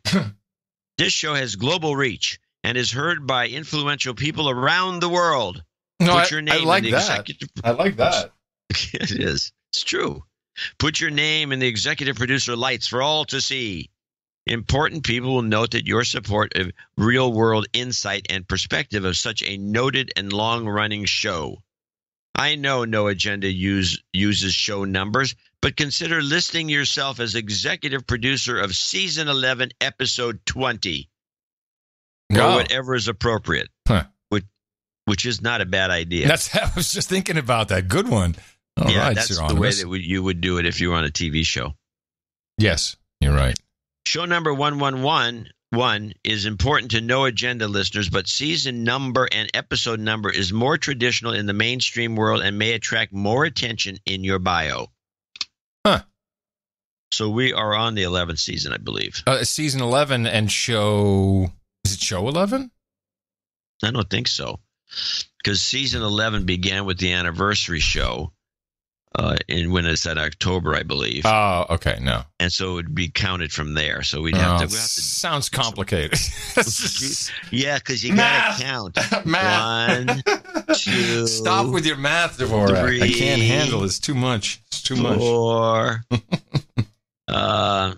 Shows that ended after 11 seasons include MASH, Cheers, Frasier, Married with Children, Happy Days, Murphy Brown, and The Jeffersons. Strong producer support will keep this show going on long beyond 11 seasons. We're shooting for The Simpsons. Which is what, 30 seasons, 30 or at years? least Family Guy. Yeah, we're shooting for that. NJNK. Thank you very much, Sir Onimus of Dogpatch in Lower Slobovia. I'm glad you're okay. Glad your family's okay, it seems at least. And thank you very much. You always drop by at the right moment and humble us. It's appreciated. Yes, and he has good little lectures, too, and good ideas. Jordan Goodfellow comes in with $111.11, or $1,111.11 in Arvada, Colorado. And he becomes a member of the 11111 Club. We're going to we should put Anonymous in there just gratuitously. Oh, I think so, yeah. With show 1111 falling on the day before my birthday, that is on the 11th, I could not pass up such a great opportunity to support the best source of actual news and media deconstruction in the universe. Thanks for making sure I don't go insane and really can sleep soundly knowing that the world isn't about to end in some sort of spontaneous combustion. A quick PSA, empty out the PayPal account, you freeloaders. This show is our sanity, and it's only maintained with your help. Also, any tips on ways to remember more of the info that is shared on the show? It's tough to remember all the good stuff when it's really needed. If I may request a random Sharpton clip followed by a Jobs Goat Karma for our revamped website, gigrent.com, gigrent.com, launching in late March. It's sure to be a success with your help. I'm looking at it now, gig rent. So you rent, okay. This is, what is it? It's, you can rent gear for gigs, everything from projectors to special projection lenses, video mixers, audio mixers. I guess they might have, what else? Huh. Yeah, if you okay, the digital recorders, signal. Yeah, this is for big. So it's an AV operation. Yeah, big AV gigs. Nice, nice website. I like it. Very nice. Well, thank you, Jordan. Thank you very much. And yeah, of course, we'd love to give you a Jobs Goat Karma. RESPICT. Jobs, jobs, jobs, and jobs. Let's vote for jobs. You've got karma. Now we have another $1,111.11 donation from Anonymous. And then it says, see email for donation note. Now, I want to mention that it's kind of hard to look up the email for someone named Anonymous because they actually have an email address. Luckily, I did a subject search for donation, and it was there. Okay. So if you're going to do this kind of thing, I'm just telling the producers. You got to give us a little info so we know how to look you up. Well, you put donation for such and such and put the amount in the subject line. And then I'll look up donation. That way I can isolate the note rather quickly, which I did in this case. I got lucky. Okay. No jingles, no karma, so we don't have to worry about that. Anonymous donation. A little background on me. I seem to check many of the boxes that other producers check, i.e., dude named Ben, amateur radio operator, Marine, NRA instructor, scout leader. Oh, my God. Is he transgendered? Because then he's just in pocket. I find it interesting that so many have similar interests. That's true. Well. Let me go. Dude named Ben, amateur radio operator, Marine, NRA instructor, scout leader. Damn. We also have a lot of, you have teachers. He's an instructor. We have teachers. We have a lot of Eagle Scouts. Dentists, Eagle Scouts. We have a lot of educators. We have a lot of people in the intelligence community, but they don't normally brag about anything. Not much. Life has been a little bit crazy of late. We recently welcomed twin human resources to our family. Shortly after birth, we learned that they have a genetic condition that is one of the few known genetic causes of autism, or at a minimum, they will be likely be have learning disabilities. This news has had our heads spinning a bit. We're finally slowing down and settling into a groove with them. Through it all, No Agenda Show has helped keep my mind in check. There is something calming about the show that, talking about this, I'm going to interrupt again. It's going to be a long segment anyway. I'm not even going to mention her name, but she's a person I've known for quite a while. She's always been an anchor or co-anchor. She's been on various morning I know shows. exactly who you mean. In Los Angeles? Got it. Well, I'm not actually, this is the one back that was in Atlanta. Oh, She's okay. in New Doesn't York. matter. All right. The one in Los Angeles is different. But I would say it kind of applies to her too. But she's now got a new gig on CNN, and because she's in that environment where you're just getting the same horrible, the president's going to get impeached, where country's falling apart, global warming's going to kill us tomorrow, we're all going to be dead in 12 years and all.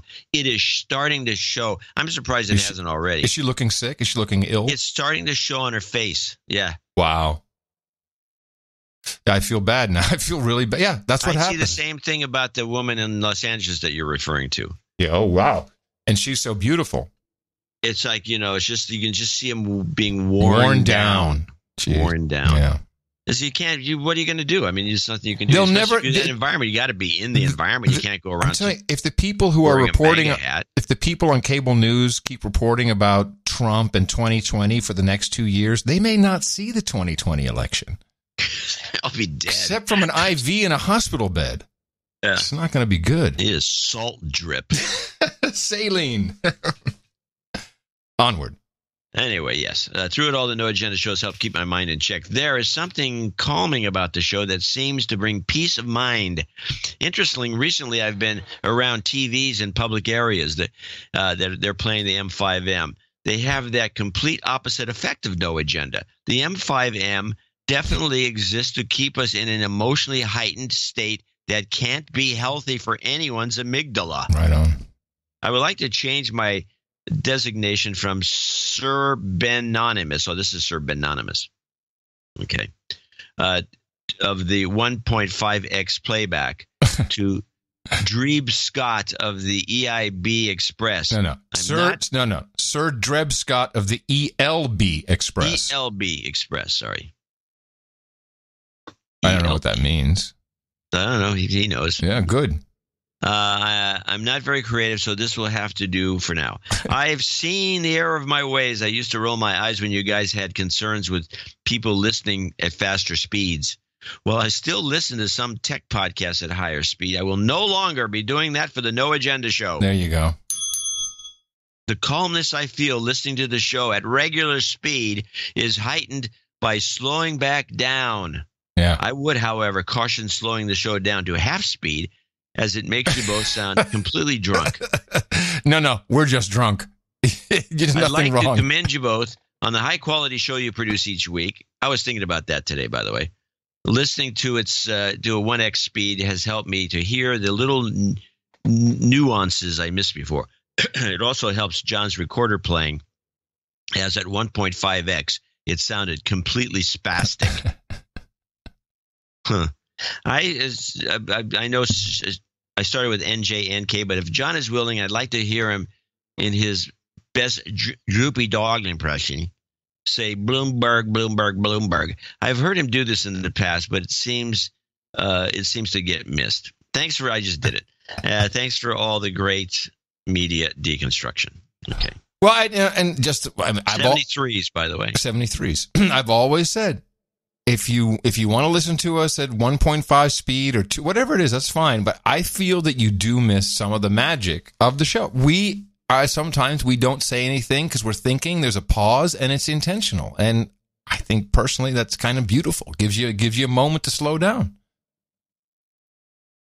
Life is already quite fast and in your face. But to each his own, of course. I'd say yes. And thank you very much, Sir Drebe Scott of the ELB Express. Your support is very much appreciated. All right. JY, Sir, text of the anonymous accountant in San Francisco, 1111.11. Right. You have this. This is the anonymous gay, isn't it? Is it? I think so. Well, I don't have a note that I can see. Yeah, I sent this to Eric, and I said specific. I'm trying No, to. he says, I have the note. You should send it to me if I have the note.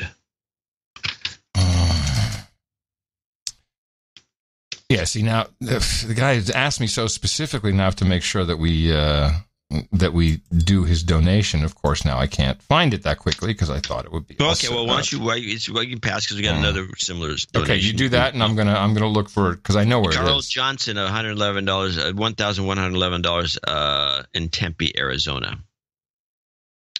Congratulations on reaching the milestone of 1,111 shows. For some reason, I have difficulty saying that.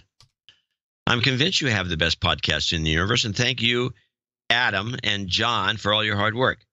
For all your hard work. I also thank all of the other producers who make the show possible. I've really enjoyed listening to your outstanding shows and consider you the button on the cap of media analysis and deconstruction. The button on the cap. Hopefully this donation will make up for years of douchebaggery on my part. Yeah, I think so. Would appreciate a de-douching and some job karma and any jingle combination of your choice. You've been de-douched. Jobs, jobs, and jobs. Let's vote for jobs. You've got karma. It's going to be knighted later as Sir Type-a-Lot. And I got the note here from Sir Taxed, the anonymous accountant. Do I get a No Agenda Night Ring package? I don't think I asked for that with my last Insta-Baron donation. Also, I picked a name before, and I would like to petition the Peerage Committee for a change to, here you go, Sir Taxed, the anonymous accountant. So he has changed the name. That's official. I think we're okay with that. Before playing my requested jingle, which I don't see here, I ask that No Agenda listeners take a moment to close their eyes and think about the value that the show brings to them. Please play Dvorak.org/NA. I do have this note. This show, along with 10 minutes of daily meditation, has kept my amygdala small. Thank you for your courage, Sir Tax, the anonymous accountant. Thank you very much, Sir Tax. That is appreciated. Michael Sosnin, $700. Adam and John, hit in the mouth a little over 5 years ago by long overboard coworker. Thank you for the ongoing mental hygiene. I've historically donated about $1,000 as a birthday present to myself. I would have taken 48 trips around the world on Friday the 9th. That's a lot. Yeah. Well, is that just, but is that around the world or just 48 cumulative miles that would amount to 48? Please add, because I've taken a lot of trips around the world if you're going to do that. I've never actually taken a trip around the world where you just decide you're going to go all the way around. You leave San Francisco and you come back all the way around through China. Yeah. You ever done that? No, I can't say as I have.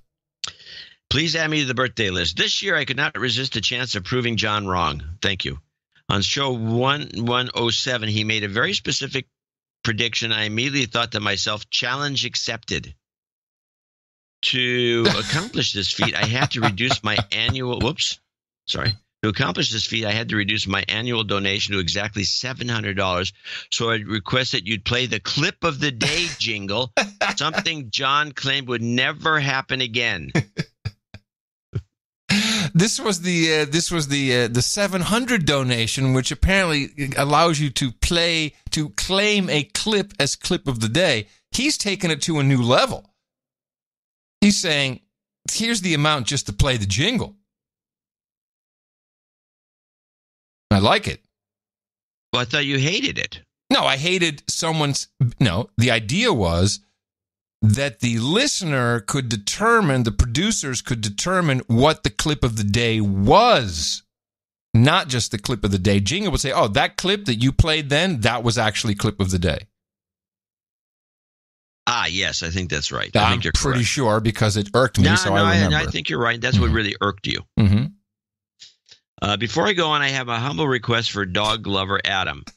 My wife and I are in final negotiations with our 4 young human resources on acquiring a puppy. Of all the possible options, they have landed on a Stabahound, which originated from the Friesland province in the Netherlands. Adam, what, if anything, do you know about this breed? Can you make my authentic Dutch dog name recommendation, please? Thank you for keeping us all sane, Viscount Sir Snodges of the Swansea. Well, the Stabby Hound. Swanee. Or Stabij, which would mean stand. I guess they're like a pointer. For West Frisian. We have Frisian producers who could tell me more about it. I don't know anything about it. But, it's always nice to have a fifth resource in your house pooping everywhere. You already got 4 of them. Why not add another? It's great. They'll love it. Yeah, boys and girls need little doggy puppies. Makes their life more interesting. They get to pick up all kinds of diseases they wouldn't normally get. Yes. It protects them from the outside world. It's very good. All right, well, I'm going to play clip of the day first because we want that. Come up with a name for this. A good Dutch name. No, he says, can you tell us about the breed? No. Can you make any authentic Dutch? Oh, dog name. Oh, okay. Hello. Oh, I'm sorry. Yes, Fikkie. Fikkie. Fikkie. Fikkie. Fikkie. What Here, does Fikkie. that mean? It's kind of like Fido. Hey, Fikkie. Hey, Fikkie. No, it isn't. Yes, it's the Dutch version. I know what it means. It's Fikkie. I'm telling you. Fikkie is the most typical Dutch dog name. Fikkie. Fikkie. Fikkie. Come here, Fikkie. Means something different in German, but still. But that is a Dutch dog name. Fikkie. And maybe what else was it? Fikkie. It means something else in German. You can look that up yourself. But I think it was probably developed as some sort of a comment on the Germans. It could be. I don't know the etymology of Fikkie, but that is the Dutch Fido. Fikkie is Fido. Joseph Finley, $444 and 44 cents. ITM, gents. Adam is my brother from another mother, John.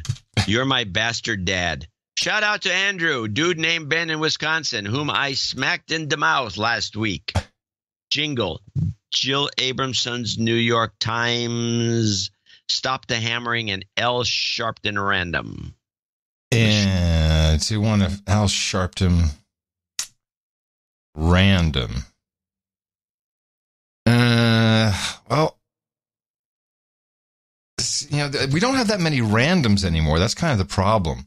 It's like I need. Well, you just resist we much is fine with me. Well, okay, let's do a resist. I think that's better. Resist.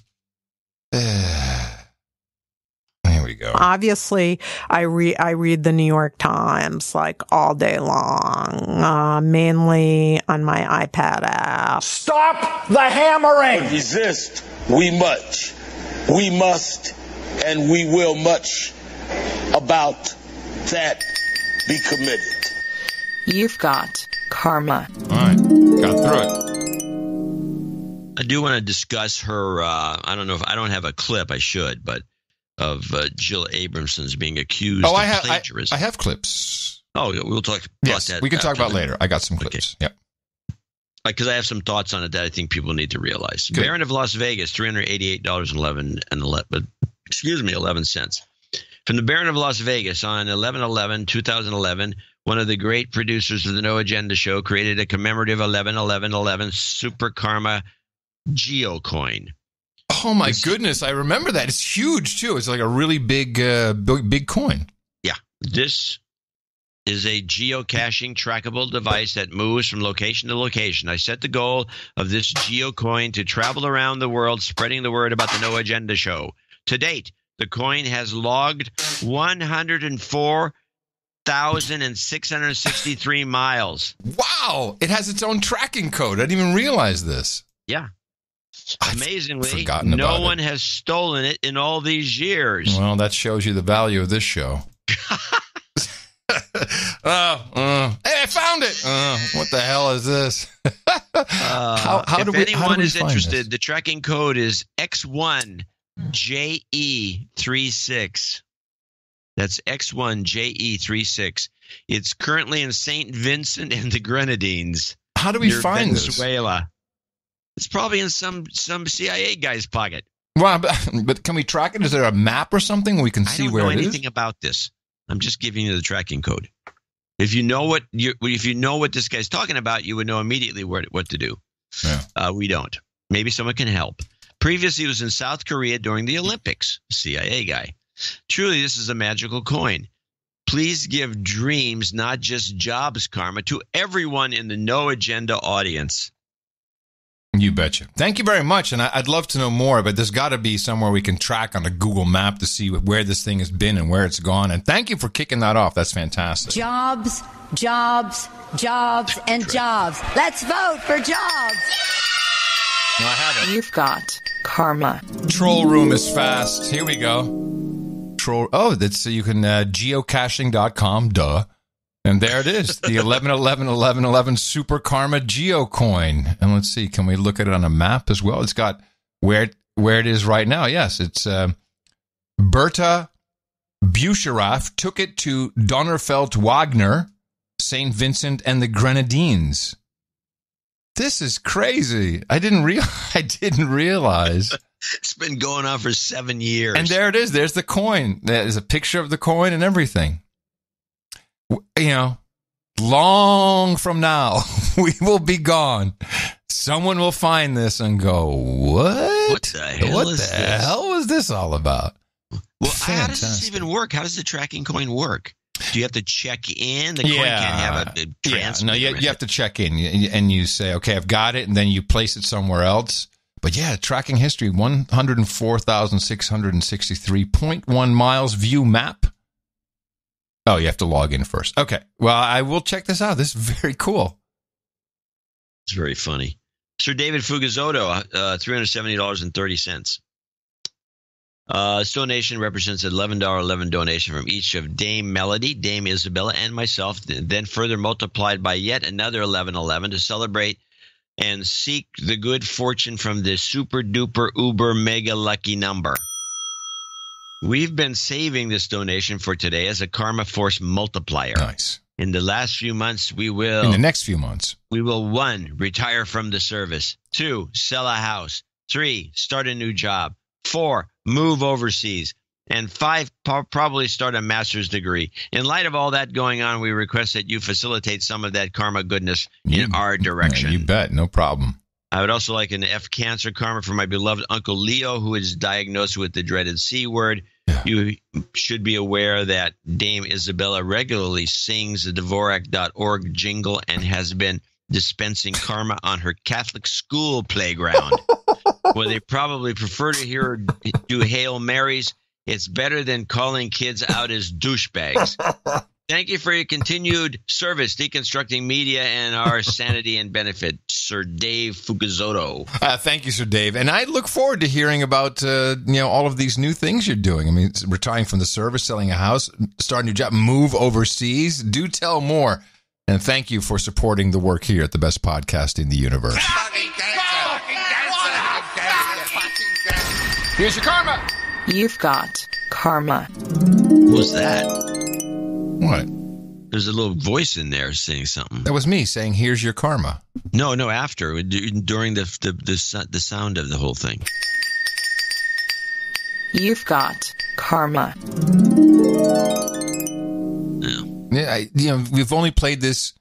Yeah, I know. There was something else. It was like it was something. It was me yelling, here's your karma. Oh, okay. Robert Q. Werback. Werback, yeah. Hard name. That must have been a lifetime of fun. 366.63. Congratulations on reaching show 1111. Your insight and news deconstruction are a valuable resource, and I'm here to return some of the value. I was a douchebag for far too long and would like a de-douching. You bet. You've been de-douched. I love hitting people in the mouth with the connections you find and the insights you provide. I'm currently waiting to win a bet with a coworker when Hillary announces that she's running for president. Oh, there's easy money.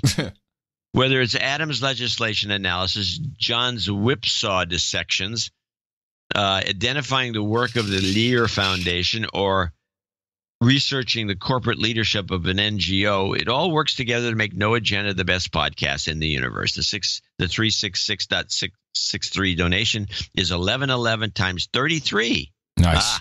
That was one. a good one. Which I thought had a nice ring to it. And also, thank you, Robert, for sending me. He sent a couple of clips from Lear Foundation stuff, which don't forget to today, but it's appreciated. And I know it's him because I can see he spelled it the same way. Yeah. So thank you. I appreciate it. You spell it with drool coming out of your mouth. Yeah, I'm going to give him some karma here, just extra. You've got karma. Okay. Isaac, the Baron of Altadena, 366.3.63. Again, the same thing. Same thing. What a coincidence.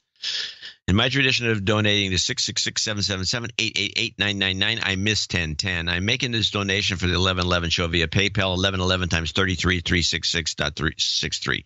First of all, I want to call out Bob Halsey as a douchebag. And then I have a 5G story. I serve on the board of a local nonprofit here in Pasadena that is focused on innovation, design, and entrepreneurship in the area.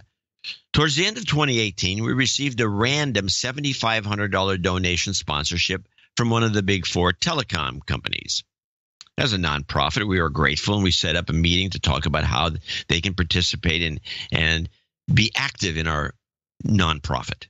Well, in the meeting, they were asking us if we'd openly advocate for 5G in Pasadena. Really? If we'd host an event about 5G and could introduce them to key council members and employees at Pasadena City Hall.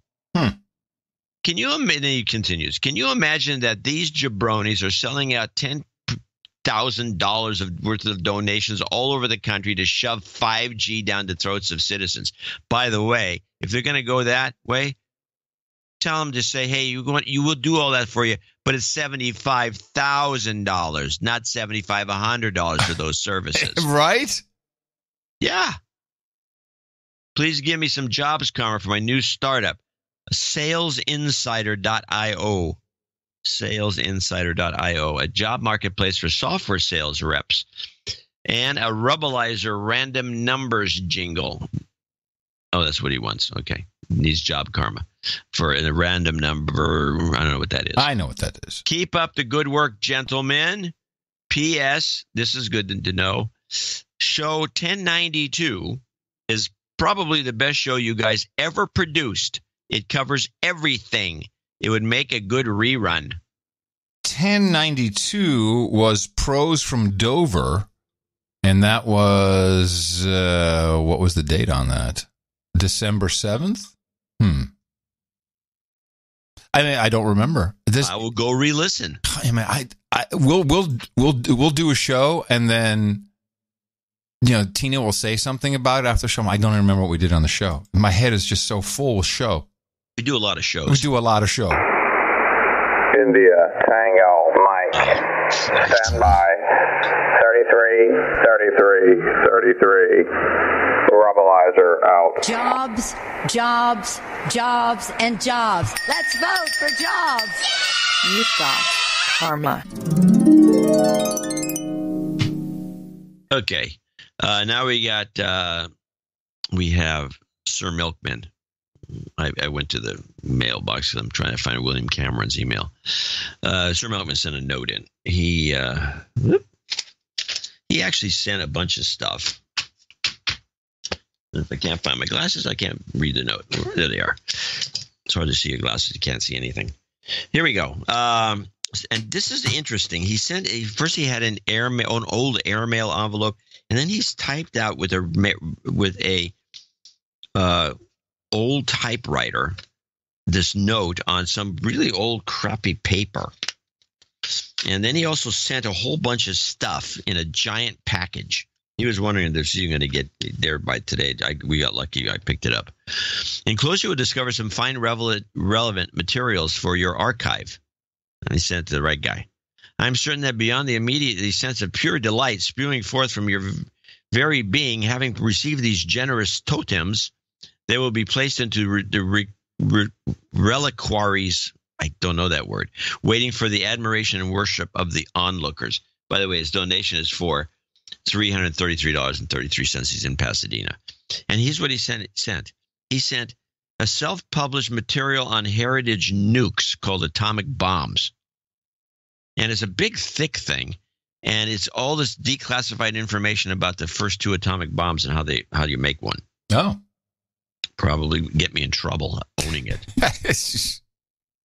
The World Operations Manual, which I really haven't been able to look at, but it's by this guy who keeps coming and going named Bill Barker. The Illuminati Deluxe. Hacker, a game with some excellent humor. It's an old card game. Oh, yes, we know this. Heritage LED, some mosaic animal samples, original samples. 3D printed raven skull. Nice. Which my daughter saw. She says, Dad, who is sending you printouts of dead bird skulls? Well, send me some of this stuff. And then a check adorned with ants in the amount of $333.37. What do I have on there?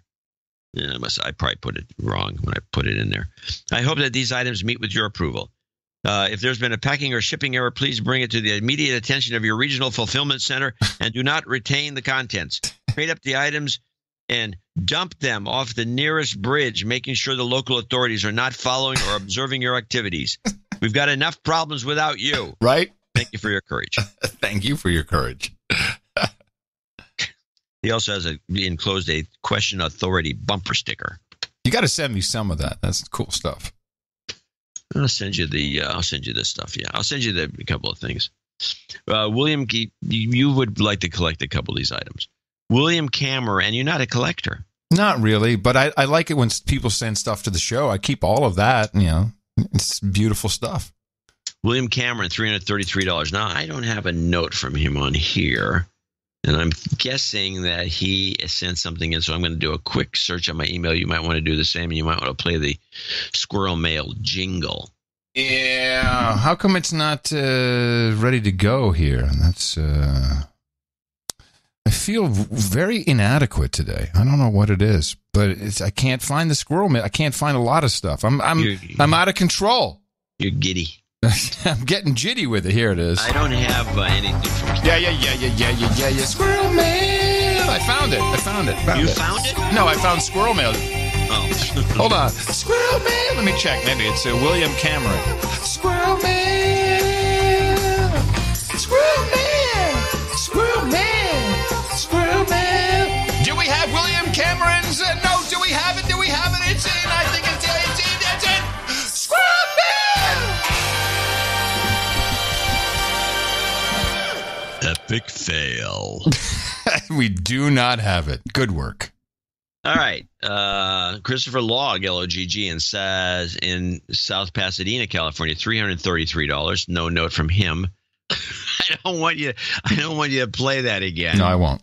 But I think I can look this up pretty quickly since his last name is pretty distinctive. Oh.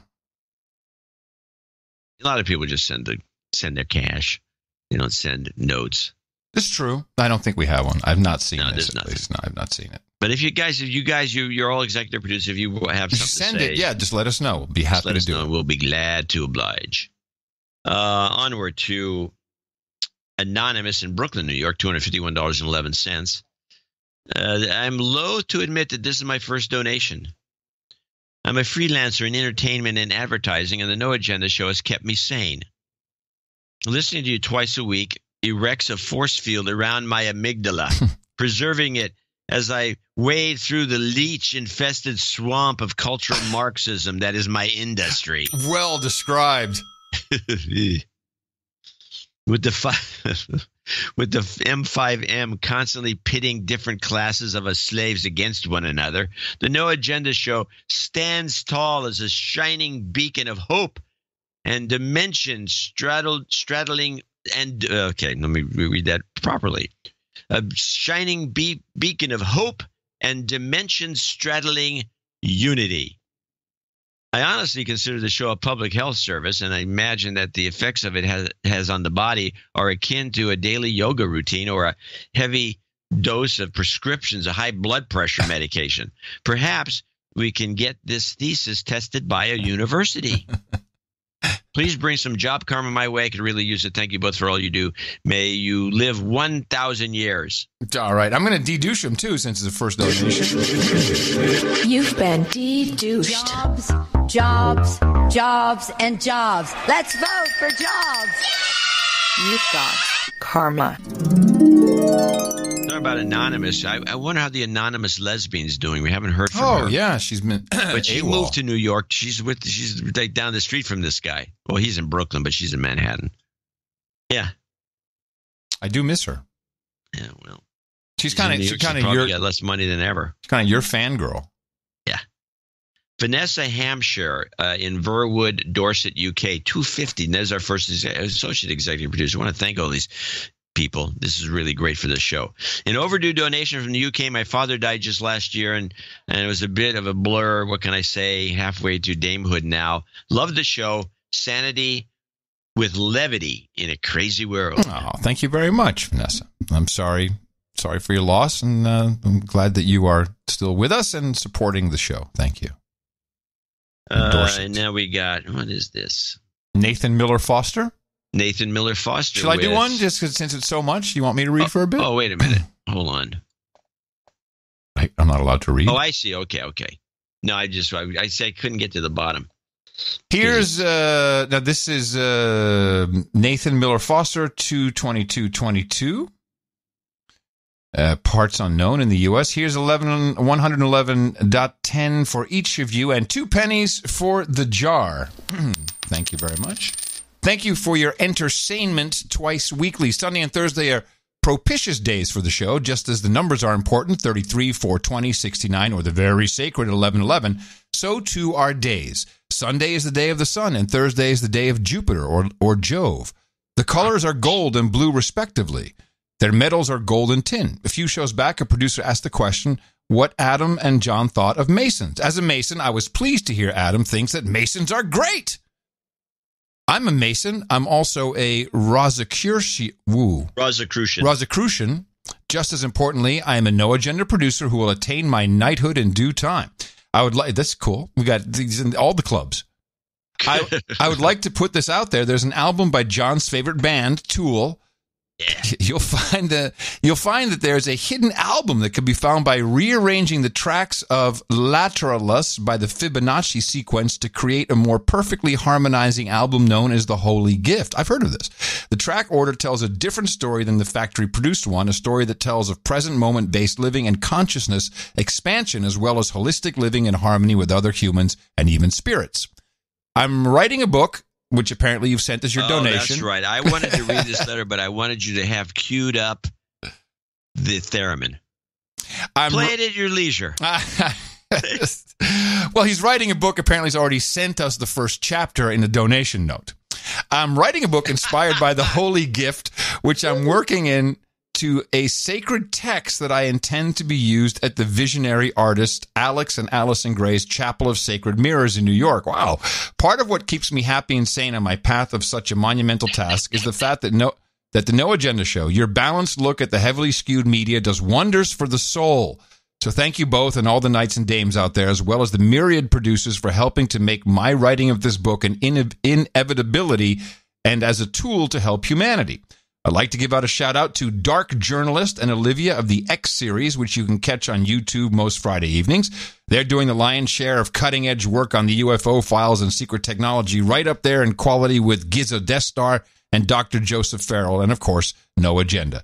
I'd like to request some jingles. Jobs karma for all producers who need it. Would you read this, John, so I can get these jingles? Well, I would if my mouse worked. What's wrong with your mouth? It just stopped working. There it is. It's coming back. Let's see. I got to go up. Your mouth. Your mouse. I thought you said mouth. I was like, what's wrong with your mouth? Seems to be working. My mouth. My mouse. Mouse. No evidence anyone wants those things anyway. So they don't. They want trackpads. Yeah, they want touchscreens. Yeah. I can't do that. Okay, so Hillary saying he died, Obama saying you might die, 2 to the head, followed by Adam triumphantly explaining, Vince Foster, thou art avenged. I'm not going to question it. I'm just going to do it. So, I mean, that is the land of unconfirmed. Yes, we came, we saw, he died. You might die. Foster, thou art avenged. And thank you very much, Nathan, for your support of the show. All right, let's do a search here on this guy. The next donor, which is Cameron?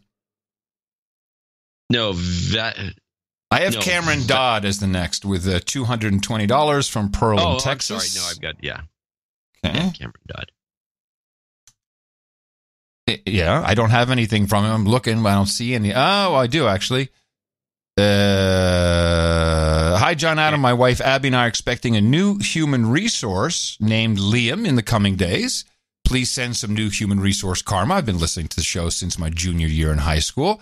The show has been with me for most of my adult life, and I'm very happy to be able to support it. Thank you very much. That didn't show up in my email at all. No, and I forwarded it to Eric, but who cares? It's okay. I'm not going to complain. He takes my stuff. You have to send it to me.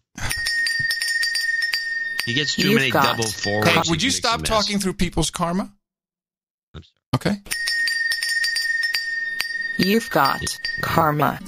And this was, you're on this email from Cameron, so I don't know what's wrong with your. I couldn't find it. Well, it was from you then. It wasn't from him. No. He sent it to you and me. You're even before me on the list. I can't. I looked up Dodd. I looked up Cameron. I couldn't find it. Yeah, squirrel mail, no spam. Well, that could be the problem. Well, now we got another one, which I can't find.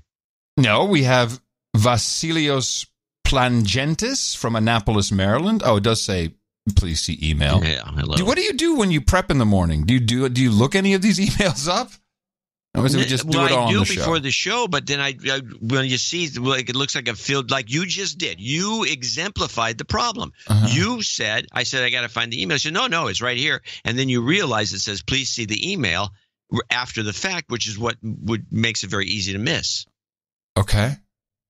I mean, if it was a big blank box. I don't have an email from him. Yeah, I don't have one either. Okay. So we can't see an email. Sorry. That sucks. Annapolis, Maryland, $211.11. Pat Cross is in Milford, Michigan. Now, he mailed it in, so it's pretty hard to lose those. Well, I mean, I can lose them, but it's pretty hard. Pat Cross at $211 flat. This is a note is longer than you normally want. He actually attached, he calls himself Douchebag Pat. He attached a copy of War and Peace. That's a donation note. Well, he has a note about the note. Okay. So I'm reading the note about the note. He says, please read it, and you, at your best judgment for how much you want to read in the air, I'm making a mutually beneficial offer to you, me and your producers. I try to make the note as listener-friendly as possible. Keep up the great work. Thanks again. People like, I want to tell Pat and others that can do this. You should seriously consider book writing. Thanks again for the courage. And he calls himself Douchebag. My name is Douchebag Pat, and I found your podcast starting with Horowitz, ultimately being hit in the mouth from DH Unplugged. Well, there's two of you. I try to be a 27% day trader like Adam. It's been a while. Thanks, though. It's interesting he said that. I no longer listen to Horowitz. So, John, you officially have a 57-year-old gray-haired missing tooth groupie who spins the scale 3 times while looking at his long past pasty white privilege. Congratulations on having a groupie de-douche me. Okay. You've been de-douched. The final straw was getting – I'm skipping all his math. He's got a bunch of math here. The final straw was getting called out as a douchebag by Kevin, known as Sir Vic's barren wasteland of the hot southern bush, and Sir Cal of lavender blossoms. Kind of a tightly knit group. Yeah, you got to be careful with those two. Like a couple of others may have called me out. I immediately wrote a check, strapped it to the fastest-looking squirrel I could find, pointed it toward El Cerrito, slapped his ass, and sent him away. I pray he gets there in time for a show 1111. Made it. He goes on. It's beautiful. Goes on. And I'll get to the end. Jingles. Okay, I should have read this first. Yeah, you think? I'd like to request a raven because strippers need attention too. Yep, true. Then the L Sharpton lines you have. That clown is funny. What? He's commenting on Al, not. Oh, okay. So what does he want? Just okay, whatever. Anything. Mm-hmm. It's never been done, but could you also request Sparky the Dimension Crossing dog to bark? No. Well, Al Sharpton lines are playing. No, that I can't do that. I need the dog is entrenched in the Dimension machine. Yeah, he's stuck in the machine. That's why he's there. If we had a barking dog, we could do that, but we don't. Well, we have. Of course, we have a barking dog. Well, then throw a barking dog. Okay, all right. And what else? You guys used to cross Dimension B when I first started listening, and Sparky reminds me of our dog we had put down the day I'd first heard your podcast. All right. Let's go. That'll be it. Oh, we're done? We're good? Straight from Reseda, here she is, Raven. Give it up. RESPICT. To the strange. Hillary Clinton focused on... I hate that. It screwed me up. I'm sorry. That was good. No, it wasn't good. You've got karma. No, it was supposed to be Hillary barking, and it was like a whole clip of dumbness. Well, he insists, and this is the last thing. Here it is. Let's. There you go. Yes, that's good, Sparky. I insist you re-douche me. Douchebag. Done with him. Okay. Okay. It's whatever. That's anonymous. $200 or be a last associate executive producer for show 1111. Thank you for not selling out and keeping the show independent. There's no large amount enough to quantify the amount of value and sanity you provide my family's lives. You guys have been on fire for a while. Keep it up. By the way, this is the only podcast I listen to at normal speed. There you go again. Yep. All the others are at 1.3 to 1.5x. Can I have a jobs karma, as it's time to see if the job market is truly as strong as we are led to believe? All right. Thanks again for a great show. No, thank you very much. And here's Jobs, jobs, jobs, and jobs. Let's vote for jobs. You've got karma. Well, what a celebration. What a celebration. Do I alert the affiliates? The show is going long today. We're going to probably roll right into the first 3 acts of the Grammys. It's just, I don't know. Oh, is the Grammys tonight? I think it's tonight, yeah. I never watch them. You have to watch them because it's your beat to watch for the Illuminati stuff. The Illuminati stuff, exactly. Thank you very much, executive producers, associate executive producers, knights and dames to be.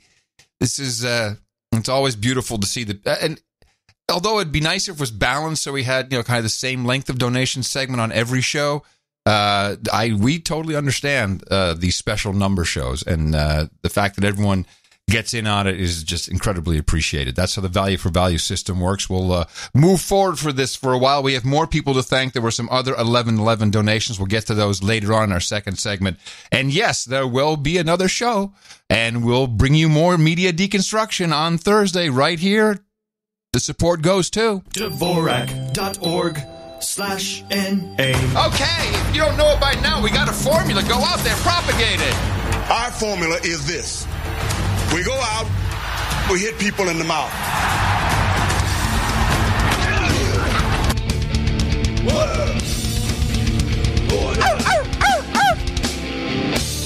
Shut up, slave. The classic Hillary barking. Now, there was something we were going to talk about that I had a clip We're talking about Jill Abramson's plagiarism accusations. I have 2 clips. All right, let's do a background. Now that mentioned she did this book recently, which slammed the New York Times and a bunch of other journalists and the whole situation. Yeah. And then somebody found some lifted material in the book, and I have some thoughts on this. All right, here's 2 clips. This is because this is a book slamming the media and apparently also slamming some left media. Jill Abrams, former New York Times editor, felt it was appropriate. Is it Abrams or Abramson? It's Abrams. Yeah, no, it's Abramson. I'm sorry. It's okay, good. Abramson. Yeah, I believe so. Abramson. Jill, the Hummer, the Berkeley Hummer. She went on Fox with Martha McCullum. Mistake. I mean, you're going to be asked to respond to this at some point, and I'll put them right in front of you. All I can tell you is, I certainly didn't plagiarize in my book. And, there are 70 pages of footnotes showing, where I got the information. So do you think that it's possible that some of these are just not, they're incorrectly footnoted, perhaps? This one, Lizzie Whitcomb, the bad boy brand, the New Yorker, talks about Shorinsky told Wired that he doesn't remember reading the article and that his investment was a few $100,000. And then the next paragraph from your book is essentially the same. Do you think this is a footnote issue? No, I don't think it's an issue at all. So you're standing by your work 100%, and yes. I ask you because he's been going on, I guess, for the past 20 minutes. Well, many people from Vice have been taking issue with the book. It seems, And why is that? I think they don't like the portrayal of Vice, although I think it's a very balanced portrait, and I have a lot of praise for some of their journalists and some of their stories. I like their fresh approach to news. So you're on the record as saying that there's absolutely nothing in here that I haven't had a problem with, and you'll take a look at them. Yet. I have another clip of her on NPR. Do you want to make your comments first? No, I want to hear more of her talking. Okay. And devotion to the truth. Well, let me start that one over. Accuracy.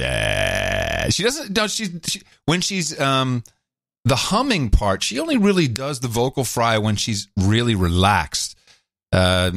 When she's animated, it doesn't drag out as long. I think this is NPR, so you get to talk a little slower. Accuracy and devotion to the truth are so important to me, and I take all of these allegations of inaccuracy and plagiarism very seriously. When I found the allegations have merit, I've moved very quickly to correct everything. Abramson noted that the passages being questioned are about Vice News and conceded that they do raise questions. I've looked at them, and in several of these cases, the language is too close for comfort and should have been specifically cited in the footnotes correctly. I'll explain to you why they weren't, or put in quotations in the book. And what is the problem here is that though I did cite these publications and tried to credit everybody perfectly, I fell short. And in the cases that Michael Moynihan cited, there isn't the correct page number for the credited citation, and I'm going to fix those pronto. What I like about this is that no one in the audience gives a rat's ass about the story, about the shit you're saying, the footnotes. No one cares. This is so inside baseball, and they can't get enough of themselves. We're going to get it. And it's horrible for the audience. I'm sad we even played it, really. I'm never sad to listen to her. Well, she didn't. If she had done better. Well, she could have done better, yes. Yeah. Well, I just want to talk about a few things because these accusations are flying, and I can do a little insight. And this is for a journo, for a lib Joe to be accused of any kind of plagiarism is a huge issue. It sticks with you for a long time. Yeah, you can. So here's what I think really happened. I wonder if she wrote the book. Oh. Of course. What am I even thinking? Yes. I say that because I had an agent, a very famous agent in New York. This is 20 years ago. Lefty? And he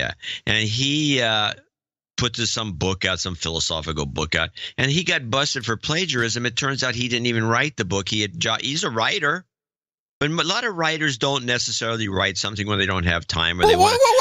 How do I get in on that? How can we do a podcast where someone else does the actual podcast? You got to find two good mimics. Okay. Get Caliendo on here to do us. Right. Anyway, and then he just had to pull the book off the market. And he was pissed because of this guy. He was just really just sloppy. Now, the stuff that they were showing, McCallum was showing, was definitely plagiarism. There's no doubt about it. It was just lifted. And the reason that she has all these footnotes is because this is what you do when you job something out. You want them to make sure, I want you this documented because I don't want to get busted for something I did. And so that's why the book is over footnoted, because you don't normally write that way. I mean, you write some footnotes. You're not Arnold Toynbee. You don't really have to do a lot of footnotes in some sort of an expressive book about how you hate the media or how the journalism is sucky. And so I think that's what happened. Now, the other thing that's not discussed, because again, I don't know why, but these moments of one or two paragraph plagiarisms are generally just paid off. It's a payoff deal. That's the way it works. Someone calls you up and says, "Hey, yo, you plagiarized my shit. Give me some money." You do it through the agents. Really? I didn't realize this. Oh, so yes, that's some inside info. That's an accusation of plagiarism. Huh. If the agent or the book publishers look at it and they say, yeah, how much money do you want? And it's usually between. Let me guess. It's usually around $100, $200. I was going to say no more than 500. No, it's very rarely that much. It's just a little bit. I had this problem with one of my telecom books in a definition, in the glossary. There was some definition that was put in there, and it was too close to somebody else's write-up. And another thing people don't realize is dictionaries are copyrighted. God, John, I'm learning a lot today. I did not know this. You were poo-pooing this whole. No, I'm poo-pooing. No, this is interesting. Hello, we're the best podcast in the universe. What part of best did you not get? Now, dictionaries are copyrighted, and people don't realize that. So when you define, that's why you want to get those new words in as fast as you can, because you get to write the first definition, and everybody else and all the other dictionaries, that son of a bitch, I have to. And so you have to read. Wait a minute. Wait. So an actual definition of a word. If we were to create the no agenda dictionary, it would be very different. But we couldn't take the description and say this is what that means. You have to write it a little differently. So wow. Yeah, all dictionaries. That's why you look at 10 different definitions from 10 dictionaries, and they'll all be a little different, except for maybe some reference to the past that they. Because if it was public domain, for example, an old definition from the 1600s. You're just blowing my mind. Hold on a second. So dictionaries are really. They're not defining, they're not proof, they're just documentary evidence of language. So a dictionary is not really an authority. It's an interpretation. The older the dictionary, the better chance you have of getting a very focused definition. That Oxford English Dictionary would be a good example. But if the definition has fallen into into public domain because it's like 100 years old. So you can take a 100-year-old Oxford English Dictionary, go buy one, they're around, and then you can just steal all the definitions from that. You're good to go because that's all public domain. Got it. But if you got a new word coming up like bonehead or you want to be the first 5G, you got to jump on that right away and write your own definition. And what these dictionary companies do, they have a lot of research that goes on, and they have all the other dictionaries, and they check. It's not easy to do. Can I ask you a question? Could we then, for instance, I saw the Jamoke and Jabroni. All these have started showing up in more popular dictionaries that we reference on the show. Could we do a no agenda dictionary? Just has words and definitions in there that we've used on the show. Publish it as a gimlet or whatever, giblet. So that we can then sue the dictionaries when they steal our stuff? Well, it's not a matter of suit. That's my next point, which is, if you took a whole dictionary and published it, sure, that would be a problem. Oh, I see. But to go back to my anecdote, which is I had a definition in my glossary that was from something else, and it seemed to be pretty close. And so I think I had to pay like $75. That's as far as it goes. Well, that's not too bad. No.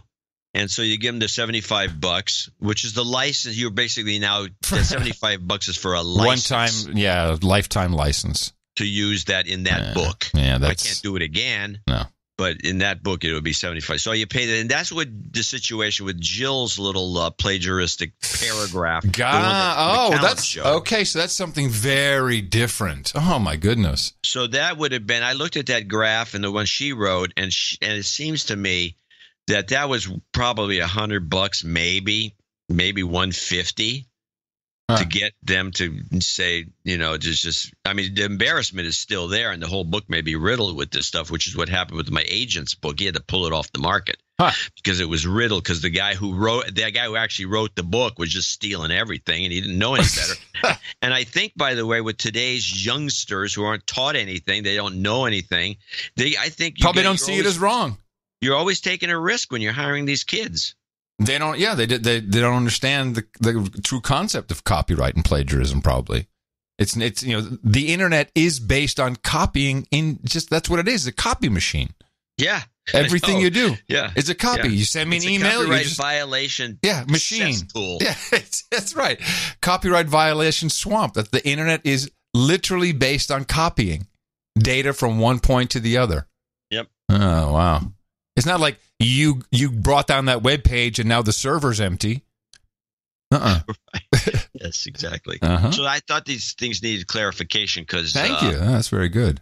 I think she's being. I mean, they like to hound her. I think that's funny. It's there's humor in it, and Fox likes to go after her. But I think it's unjustified. Let's put it that way. Well, from a honest, if you're going to be honest about it. Well, thank you for clarifying that. You will not hear that analysis anywhere. Everyone was just guffawing and sniffling like me.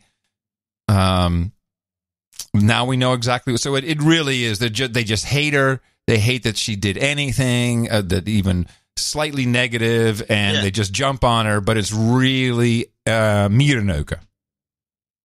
Yeah, it's not a big deal. All right, got it. All right. Anyway, so that clears that up. Good. Now you know. Grammys. Tonight are the Grammys. And so there's been some pre-Grammy controversy, as we always like to do. We always have to have some controversy going on. This is something that kind of slipped by the radar, but it wasn't until I did a typical no agenda look up to figure out, just if it was worth bringing to the show. This is about the arrest of 21 Savage. Have you read anything about 21 Savage? Yes, I have. I don't know. I didn't look into it, and I didn't pay much attention. So Joy Reid thought it was very important because this is horrible. He's an immigrant. He's an illegal immigrant, and he's been arrested, and it's just horrible. And bring the lawyer on, white guy lawyer.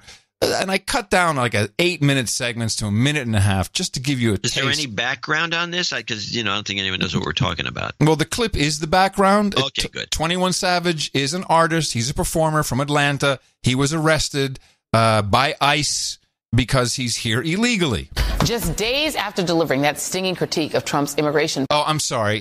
I needed to connect it to something. I guess he went on the Tonight Show, or I don't know which late night show he went on, and bitched and moaned about the immigration system while being an illegal immigrant in the United States. Yeah. So guess what? They picked him up. Just days after delivering that stinging critique of Trump's immigration policies, not to mention the Flint water crisis, on The Tonight Show, Grammy-nominated rapper 21 Savage was arrested by Immigration and Customs Enforcement authorities on Super Bowl Sunday in Atlanta. According to ICE, the rapper, whose real name is Shiabin Abraham Joseph, is a UK citizen who overstayed his visa and has a felony drug conviction. But his lawyers dispute that. They say Savage's family overstayed their work visas, and he was left without legal status, like nearly 2 million other migrants who came to the U.S. as children. Joseph has lived in Atlanta since entering the U.S. at the age of 7, but now faces possible deportation. Joining me now is his attorney, Charles Cox. Now, before we get into Charles, the attorney, I just wanted to mention, I'm familiar with this exact situation. As a friend of mine, her husband, who was here illegally, I knew about it. I actually helped her get legal. He had to wait another year before he could claim his whatever status it was. I forget exactly what it is. But he got pulled over because of a temporary license plate. And the procedure is as follows. I know the procedure because it just happened a couple months ago. They arrest you. In this case, they take you down to San Antonio. You sit there for a week. You wait until you get an immigration lawyer. Then you have to post an immigration bond, which is anywhere between $7,000 and $10,000. And they will hold on to that for the next 2 years. You have to keep out of trouble and, don't get arrested, no DUIs, no jaywalking. And then you will get a resident status. And so it's actually, I was quite amazed the system kind of worked. The judge listened to his case. He's been here 20 plus years. And he said, okay, you got family here. You got kids born here. I'm not going to send you back, but you get two years probation and you got to pay this bond. So everyone goes through that. I have to say, I was pleasantly surprised that, apparently there are some people in the immigration system who have compassion and think about, what do we do with this guy? So this is the same situation, overstayed visa, been here for a long time. Charles, thank you very much for being here. We know now that Jay-Z has hired, has added to your legal team a gentleman named Alex Spiro, is now part of the defense team with you guys, and he has said that the goal is now to get him out of detention. What's the status of that effort? Well, that's why we've been relatively quiet this week. We released a couple of statements just to clarify some of the facts that have been misreported in the press because of ICE statements to the press when he was detained. But this week we've been working behind the scenes with ICE, providing them with information about the fact that he has no conviction, providing them with information that he has remarkable ties to the community. He works with the police. He works with local prosecutors to get rid of gun violence, to encourage kids not to get into gangs. We've got letters from congressmen that have come forward, and we thought we had an opportunity to get him out just on ICE, letting him go. And so we will now go to immigration court. Immigration court is not like real courts. We have to go through a process to get in front of an immigration judge and ask that immigration judge for a bond in his case. Unlike real courts in which you'd hear 24 to 48 hours later, it will take a week or so to get in front of those judges to get him a bond. So they just go on and on. Oh, it's so horrible. He's in jail. I have to post a bond. All of this after the guy went on TV, bitched about an immigration time code. Okay, on 216. But here's the thing. Who are we really talking about? Trump. No. This guy, he's worked with the local community and everything. He's a good guy. He's a good kid. He's got his white lawyers and everything. Let me just read some of 21 Savage's lyrics. I buy a new car for the bitch. I tear down the mall with the bitch. You can't even talk to the bitch. You fucking with bosses and shit. I be Gucci down. You wearing Lacoste and shit. Yeah, Moncler. Yeah, fur came off a bear. Got him tennis chains on. They real blingy. Draco make you do the chicken head like Chingy. Walking Neiman Marcus. I spend a life 50. 7,500 Saint Laurent jacket. Yeah. I mean, it just goes.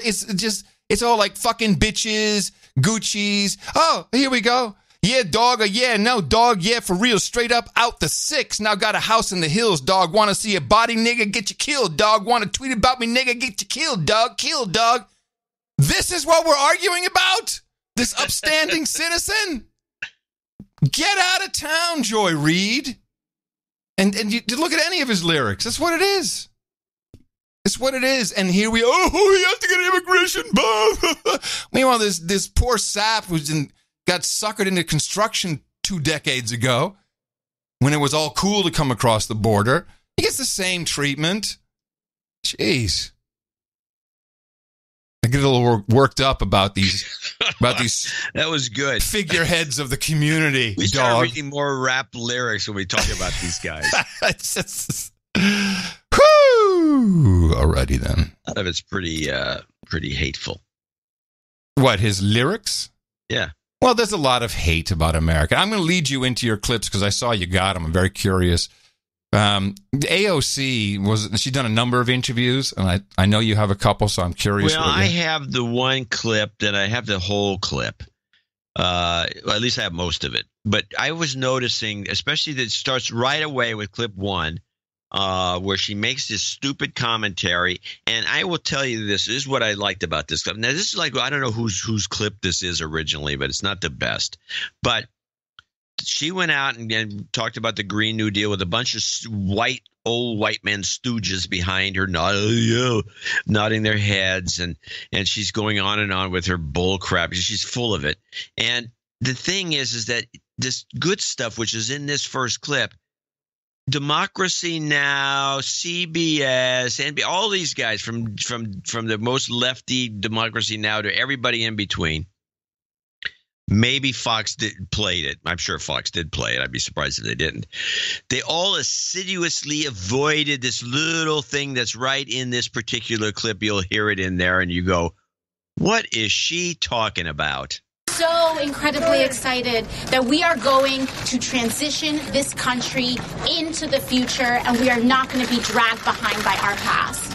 I'm so excited by that. I think that today is not just a big day for us as a delegation, us as a party, us as a movement, but this is a big day for activists all over the country and for frontline communities all over the country. Today is a big day for people who have been left behind. Today is a big day for workers in Appalachia. Today is a big day for children that have been breathing dirty air in the South Bronx. Today is a really good day for families who have been enduring the injustices of drinking dirty water, or who have seen their living rooms being flooded in with the waves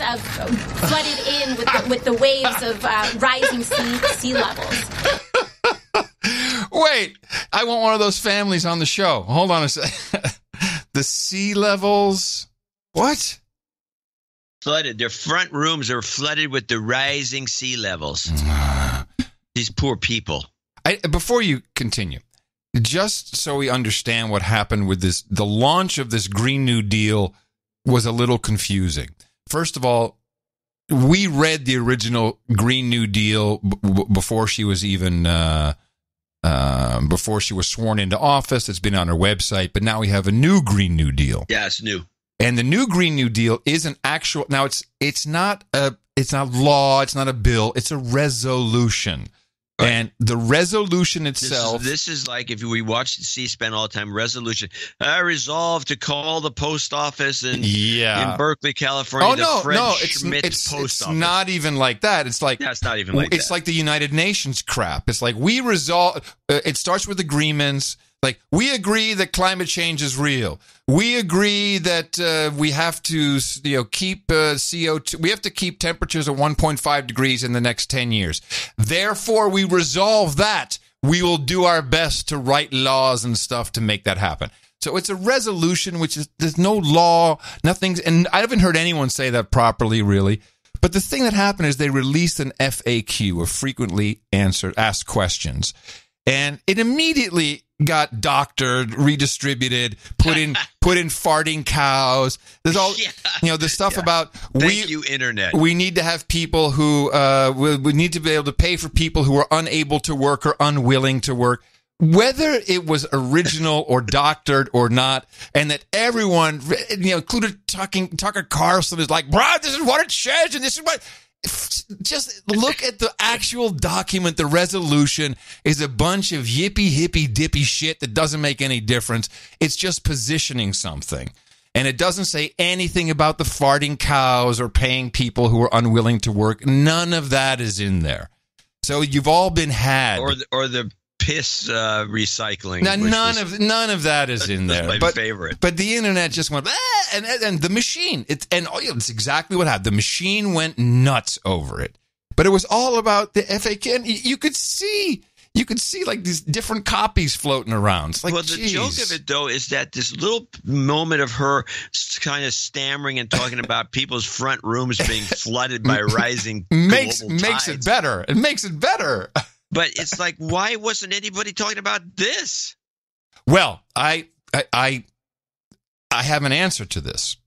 Well, let me get you my clips, and you can. Yeah, why don't you play? What is the next clip? And the next clip is the rest of her little spiel, to almost the rest of it, and which has got more weird junk in it. And then I have the third clip is Markey coming out with a crazy. You can maybe talk after she does, because Markey comes on next. And he says the stupidest thing I've ever heard, ever, at least for the last couple of weeks. Never in our history. No, don't play you that said yet. Next. Okay. Which one am I playing? The AC Part 2 ramble? Rising sea levels. And today, I think, is a really big day for our economy, the labor movement, the social justice movement, indigenous peoples, and people all over the United States of America. Yeah, by the way, that is in the resolution. It states that solving the issues of the day with climate change will result in more equity and all that crap. So that's why she's saying that. This is, by the way, what you just said is really comes to the fore with Markey, and it's like they're making it so they're on the job, they're on the warpath, to quote a Elizabeth Warren phrase. They're on the warpath to making a connection between global warming and injustice. Inequity, I think, is the term. Well, they also injustice, inequity for sure. Rising sea levels. And today, I think, is a really big day for our economy, the labor movement, the social justice movement, indigenous peoples, and people all over the United States of America. Because today is the day that we truly embark on a comprehensive agenda of economic, social, and racial justice in the United States of America. That's right. That's what this agenda is all about. Because climate change and our environmental challenges are one of the biggest existential threats to our way of life. Not just as a nation, but as a world. And in order for us to combat that threat, we must be as ambitious and innovative in our solution as possible. So what we are doing today and in introducing these resolutions here today is that it's not a bill. It is a resolution. And what this resolution is doing is saying this is our first step. Our first step is to define the problem and define the scope of the solution.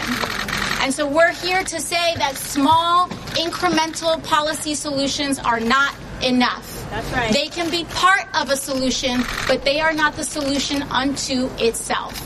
There is no justice and there is no combating climate change without addressing what has happened to indigenous communities.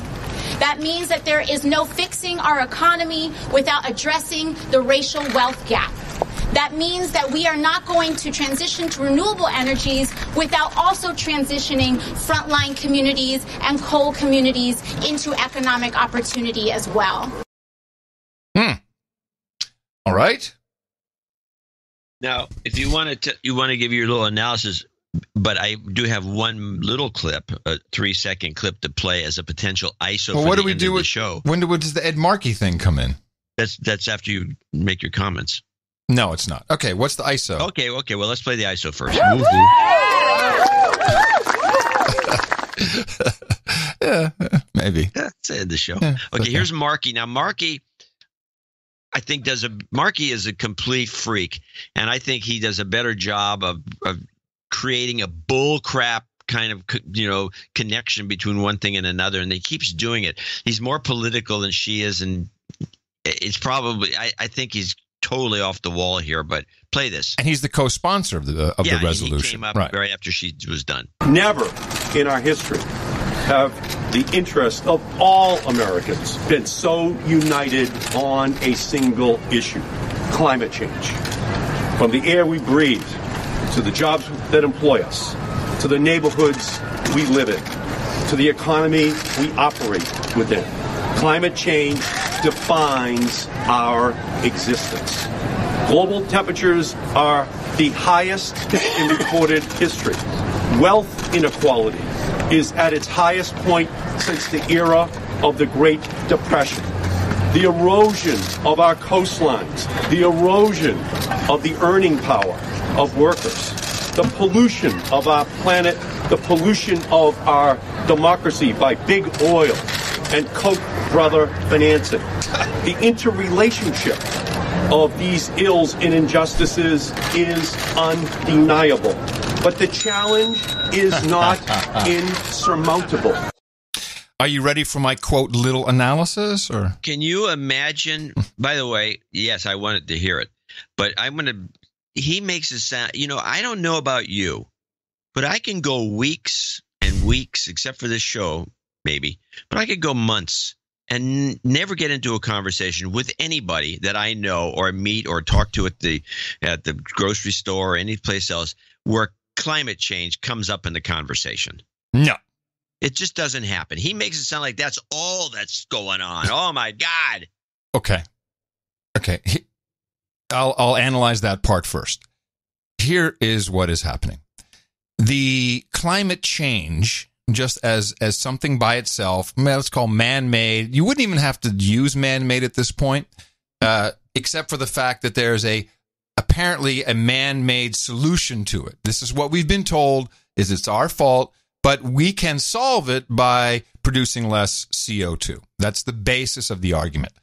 This entire argument, going back to when it was going to be global cooling, which was in the 70s by many of the same people, and then global warming, Al Gore. You have to know about the Chicago carbon exchange. You have to know about Maurice Strong. There's a lot of stuff behind it. But that climate change, global warming crowd were about making money off of it. Let's start. And by the way, it's not a horrible idea to have industry more for change or create a new industry that has room for growth, because we're out of growth in a lot of our areas. So where else can we make money? Well, we create something new as this climate change, and we'll have prices on carbon, and we'll have a whole money systems. And that's what it was abused for.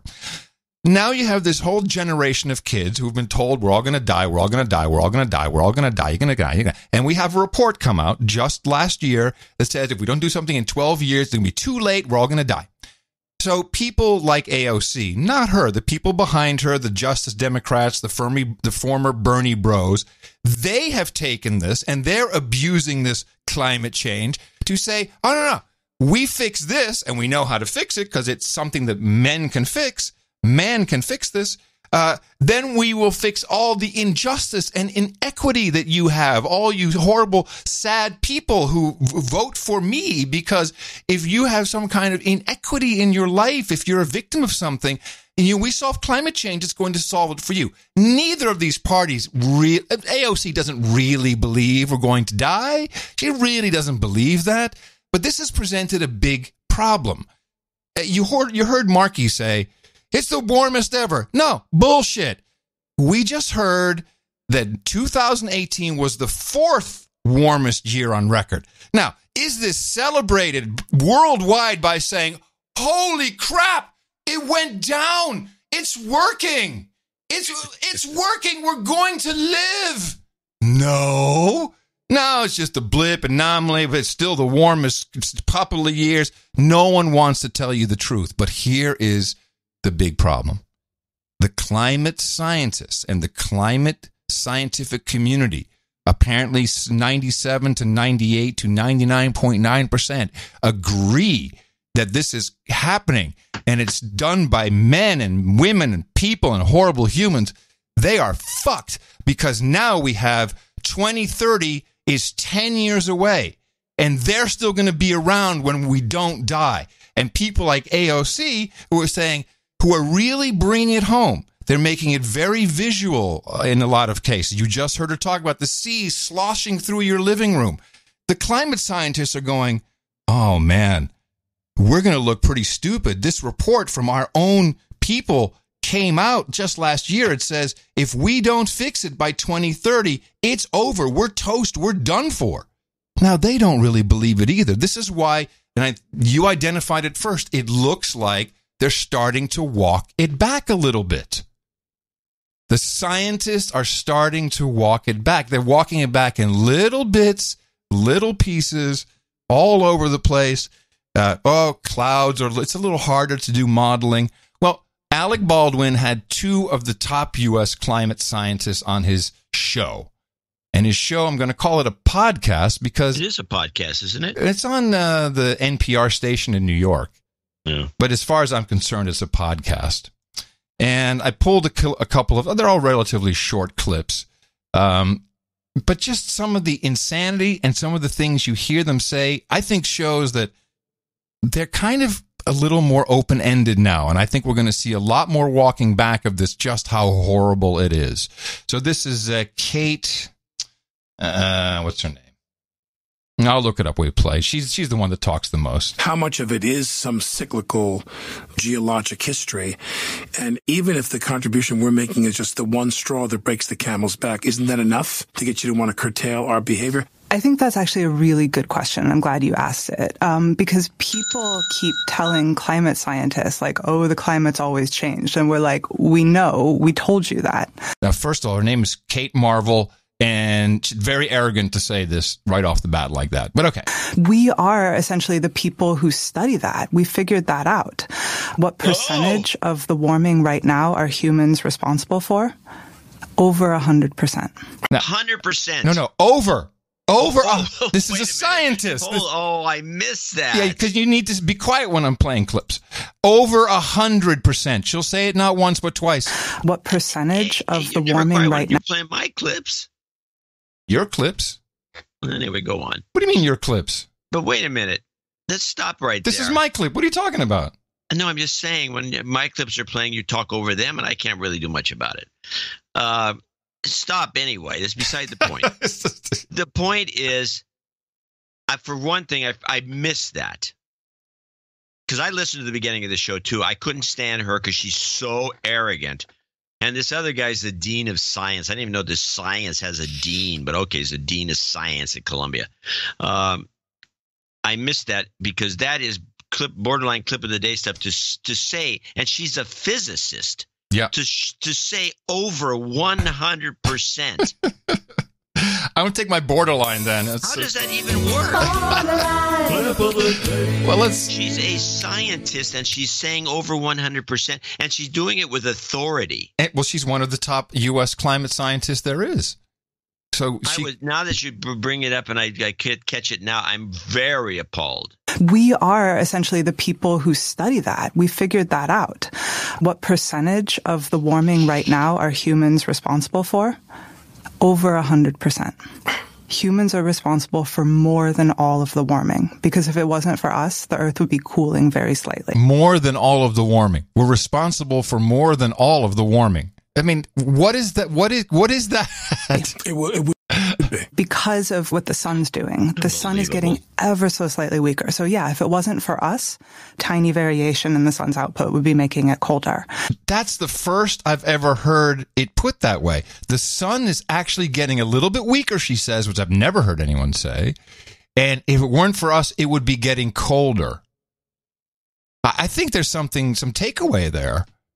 So the sun is actually cooling down a bit, and she's agreeing with it. The sun does have a cycle. Well, but she's saying it in general, not just as a part of the solar minimum. No, I understand. Yeah. Baldwin asks a very cool question. He doesn't know it, but he's asking about chemtrails, which of course would never happen. Do you feel that people are always talking about some radical solution? I was reading online and they talk about dimming the sun was the article the other day. They're going to spray the clouds and the atmosphere with a chemical. Yeah, it's called chemtrails. Does that concern you, that kind of attitude that there's some quick fix that can happen? Absolutely, that concerns me. I mean, first, it just begets this kind of hubris that humans can control everything, and we're far from that. I mean, do you hear what he's saying? Humans, just the opposite of the thesis. Thank you very much. He's saying the opposite of what the party line is. There's nothing more humbling than trying to solve the climate problem. The work that Kate does, for example, in the climate modeling, it's an incredibly hard problem. And, you know, the amount of intellectual horsepower that has to go in just to pose the question to understand the attribution. I know. This is irksome. I know. This is the reason I think a lot of people get so brain scrambled. First of all, the thesis is that man is causing this problem. And then the second thesis is man can't do anything that would cause or not cause the problem. They can't fix the problem. They're useless. They're just a bunch of little dots on the globe. So which is it? Yeah, exactly. You know, the amount of intellectual horsepower that I like the amount of intellectual horsepower that's needed just to even think about climate models. I'm going to roll that back a little bit. You got to hear climate models is incredibly incredibly difficult. It's so hard to do. There's nothing more humbling than trying to solve the climate problem. The work that Kate does, for example, in the climate modeling, it's an incredibly hard problem. And, the amount of intellectual horsepower that has to go in just to pose the question to understand what the attribution story is, how much of the global warming is due to human activities and natural factors. That's a tremendously complicated problem. Just even to ask the question. Hold on, didn't she just say over 100% was, and he just said very difficult. You need such an intellectual brain to even think about these models. So, Kate, tell me about the data models. Describe for me, Kate, what exactly is the work you're doing now? So I work on climate models, which are computer simulations of the climate, and those allow us to... Now, I don't want to spoil it, but she's going to tell us what incredible work she can do with these climate models. And, I mean, what would you expect when it comes to some examples of these climate modeling that she's doing? Hockey stick. No, I mean, just what kind of things would she be looking at? Oh, she would be looking at I don't have no idea. Okay. Well. Ice cores. So I work on climate models, which are computer simulations of the climate, and those allow us to do projections into the future, but they also let us do experiments that we couldn't do in the real world. So, what if a volcano went off in London? Oh, now I know what you're spending your time on. What would that do? What if humans didn't exist? What would the Earth look like? I mean, what if a volcano went off in London? Important scientific work. So I work with climate models. I work with an incredible amount of data that comes out of those models. And because I sit at an office of NASA, I work with satellite data sets to try to see what are the models telling us, what's actually happening, and are those the same thing? Sounds like she's just goofing off. Volcano in London. What is that about? Is there any volcanic activity near London that we should be worried about for the climate? I don't know if there's ever been volcanoes or because there's no volcanic mountains there. No, it's just dumb. This is dumb. Pretty soon in this interview, what are we going to do about it? Well, there's obviously only one answer, and I think that they are from Group 1 and not Group 2. Group 2 is the Justice for All, Equity for All group. They're still working with money from the old group. What would be, I'll go with you first, Peter, what would be some of the things that you would do right now to address this problem? Right. So if I was king of the world, the thing that I would do right now is support the Green New Deal, which is this investment in infrastructure and resupplying, repowering the planet. It's a shift toward renewables. It's adopting wide-scale battery storage. It's basically adopting wide-scale battery storage. What does that mean? Wide-scale battery storage. I don't know. Batteries are just batteries. They're not all that great. Up in this country, national climate resilience as a way of addressing the climate problem, because there's, in my opinion, there's no solution toward this other than an economic market-based one. We can't drive the world into poverty. We can't drive the world into, a dramatic way of living relative to where we are now, certainly on the timescale we're talking about, which is my lifetime. This is not even my children's full lifetime. This is at the end of our lifetimes. We're going to be seeing these impacts. What about you? What would you do if you were the, I don't want to get it right gender-wise, if you were the king? I can be whatever I want. I can be whatever I want. Right now, emitting carbon dioxide is free. Right. We don't charge anybody to do that. And I don't think it should be free because there is a cost to it. We're all paying that price. Right. And so I would put a price on carbon dioxide. I would say you cannot do this for free. You actually have to pay the social cost. So I think at this point, I'm sorry. Wait, can I ask a question? Oh, please. I'm sure about now, and you can tell me if I'm wrong, that Baldwin, in all his, high intellect, said, hey, since this is a situation that is existential, meaning our existence is at stake, we have to move as fast as possible. What about turning everything off, having a 5-year time period to do it, turning every fossil fuel plant and everything like that off and putting nuclear energy and everywhere and going to an all-electric economy. And that would end the CO2 emissions to zero almost within 5 years. Well, he didn't ask it at this point in the conversation, but I'm happy to skip ahead. I am agnostic on nuclear power. I'm actually willing to be convinced one way or the other, because it is true that in the course of generating electricity, nuclear does not produce carbon dioxide emissions. I think you're absolutely right that you have to take into account mining and enriching the uranium, both of which are energy intensive processes. And then the fact that once you turn on a nuclear reactor, you have a 10,000, 100,000 year nuclear waste problem. And you have beyond to, that too. and you have to figure out what to do with that. Decontamination, decommissioning, all those companies are going to turn around. They're going to sit there and they go, wow, we thought we had set aside enough money and we thought we had government supervised funds where we set aside enough money, but we really don't. And then we're going to wonder, are we going to have a lot of Hanfords all around the country? One thing I do want to point out is there hasn't been a nuclear reactor built in this country in my lifetime. And that is not because environmentalists have been mean to nuclear. That's because it's not cost effective. It's not, if it made money, people would do this. And so I kind of think that how I feel about nuclear doesn't matter. What about you, Peter? Yeah, my viewpoints are not that different than yours. But actually, I'd like to also ride this middle ground, which is that let's put it on the table. Let's put it on the table and have people decide. And the decision inevitably comes to don't build it near me. And then it comes to where are we going to put the storage. I actually got a master's degree in nuclear waste management.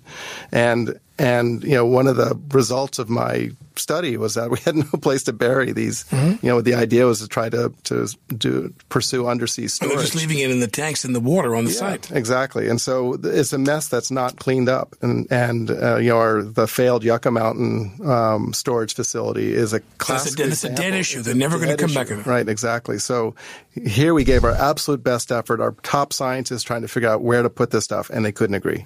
But if you asked me, do you want a nuclear plant built next door to you or a coal plant? I'd choose the nuclear plant every day. Because if you are interested in harming people, killing people, the best way to do that is to build a coal plant.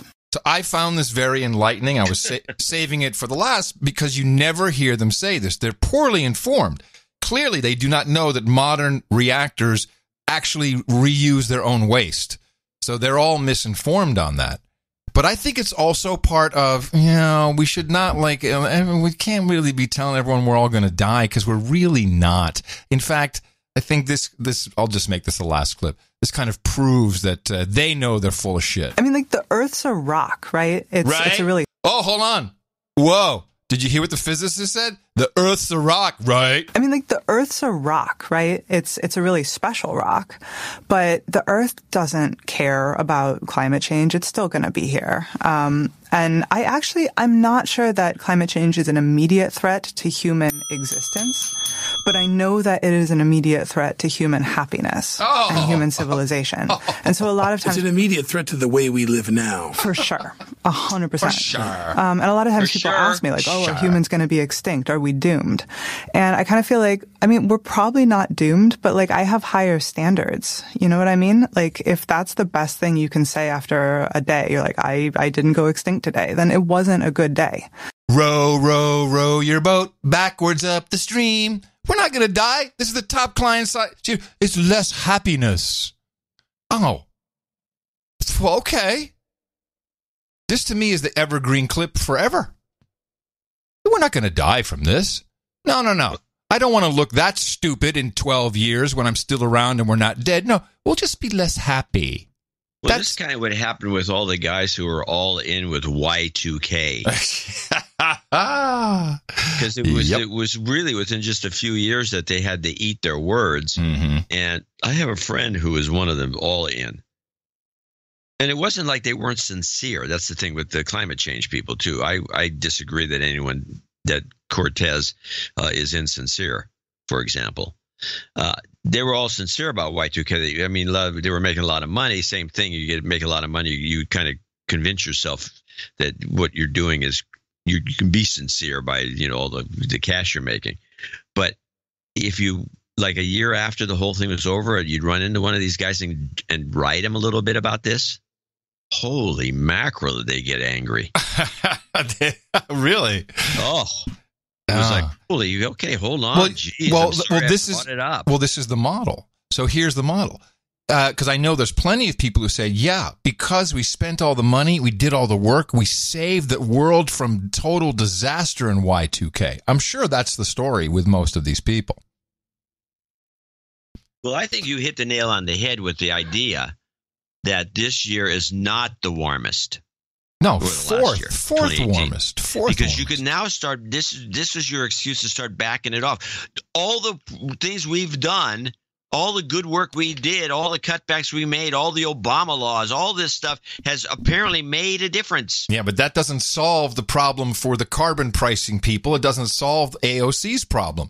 She wants all kinds of stuff and, money to spend on things. And okay. Now I got an alternative. Same thing. Only this time it's way in the future where the argument would go like this. Now, the thing is, Adam, we noticed that back in 2018, this was already reversing. We just didn't realize it at the time. Sounds legit. Do you remember Georgetown, Texas, just north of ATX? Georgetown, who bogatively claimed that they were an all-green city. Oh, green right now? Green energy? And we deconstructed that to mean that they were connected to other green providers on their grid. How did that work out for them? Let's check in a year later. Meanwhile, a small town in Texas winning high praise from Al Gore and the Green Movement when it made all of its electricity 100% renewable back in 2012. Now, so I assume that the reason you did this is that the two of you are just rabid environmentalists. Well, not exactly a conservative Republican.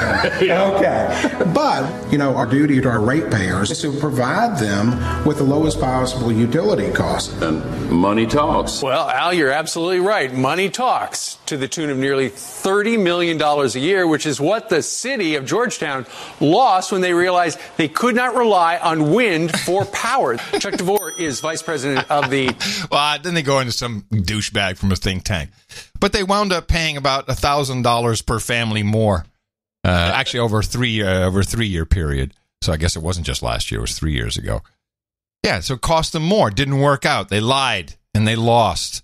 And the whole thing is rather complicated with this backdrop. Rena, we're at the famous Pike's Place Market, and all of this snow here is a very unusual sight. To put it in perspective, Seattle usually gets about 6.8 inches of snow a year. They got slightly more than that in just one day. I mean, at a certain point, weather's not climate. It's been freezing at night here in Texas. It was cold here last night, and it was my Mimi's up north at she must be freezing her butt off. She snowed in. 2 feet of snow. It can't get anywhere, and she says she wouldn't go on the road anyway because nobody knows how to drive in the snow, and they're smashing into each other. Is she okay? Do we need some producers to go and bring her supplies? No, she's smart enough to get a house full of supplies. Okay. We're hoarders.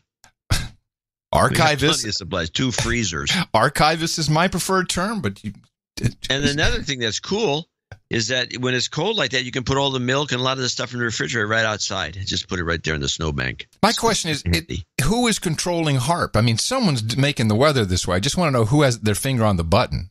Well, it was storming here last night like I haven't seen for a long time. It was just battering the place, and then it raining. And it got very cold. So it was sunny this morning. Anyway, so I think basically all eyes on scientists walking stuff back a little bit.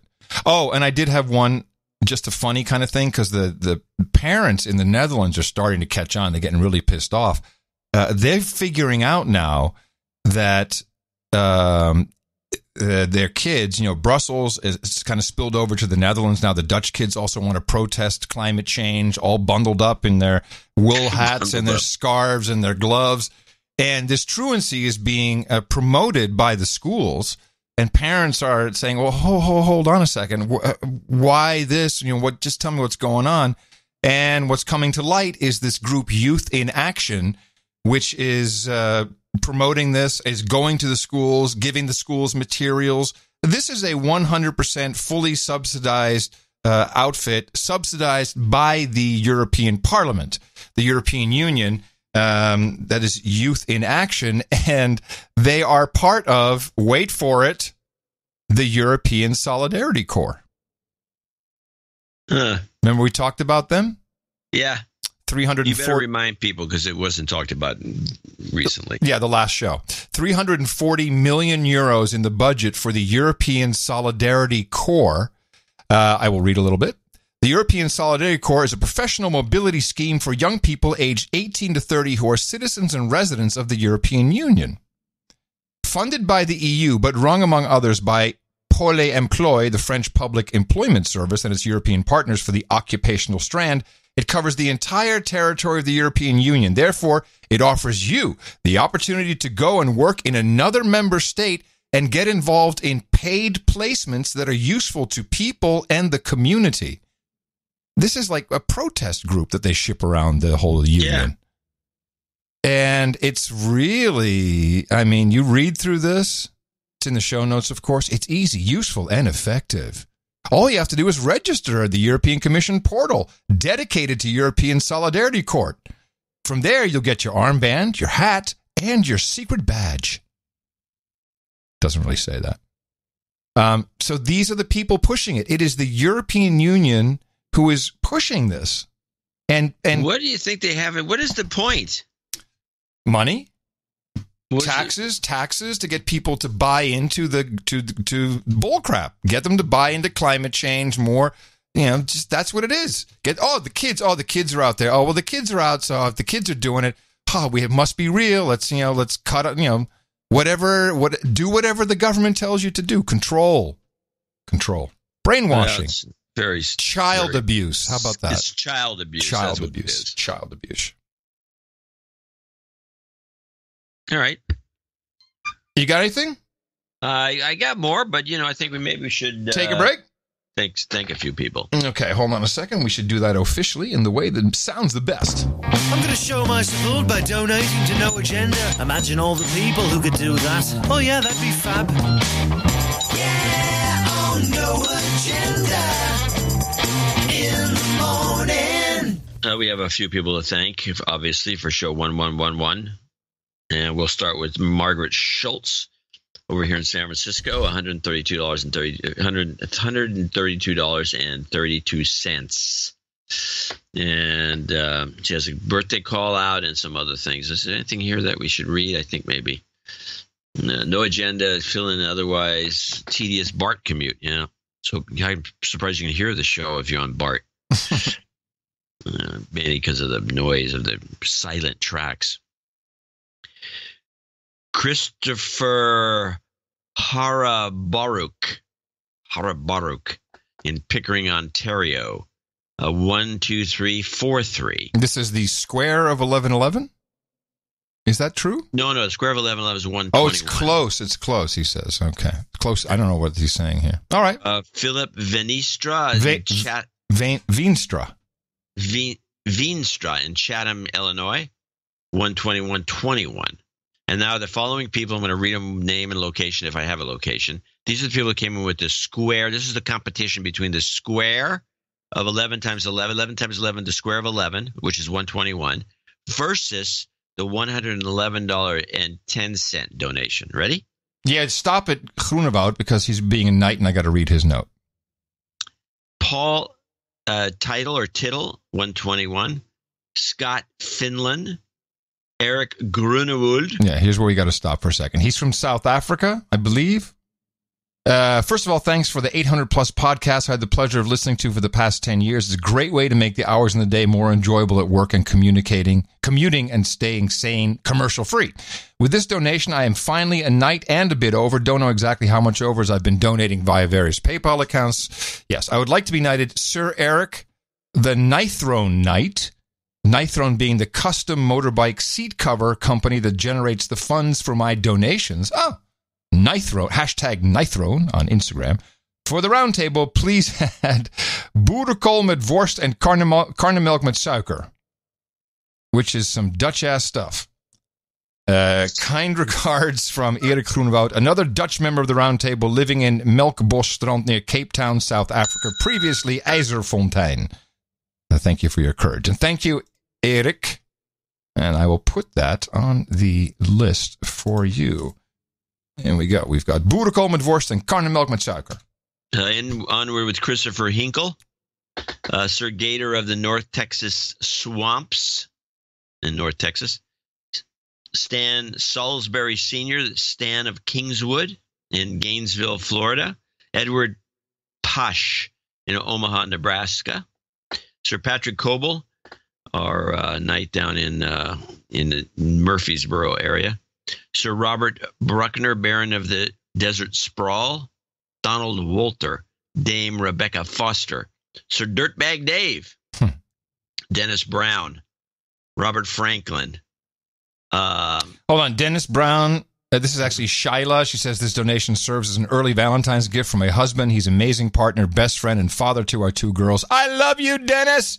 He's well past the night, but don't tell me what his night name would be. Well, you let us know, and we'll fix that. He also will finish his studies at the end of the year. We're trying to get for baby number 3. Fingers crossed for a boy. Okay. Thank you very much, Shyla. Robert Franklin. Allah Hamad in Dubai. Matthew Januszewski, Sir Matthew Januszewski out of Chicago. Sir Midnight of the Rivers, Michelle Dorsey. John Knowles, the Baron of Murfreesboro. He's our Baron there. Mm-hmm. Sean McCall, and that's the group of 121ers. Yes, very nice. And then we got a few in between here before we get to 111, starting with Sean McCall in Bloomington, Minnesota. You need some baby making karma. We'll put that at the end. Sir, and now we have 11111, which is a different group that was never really suggested, but there it is. 11111.11.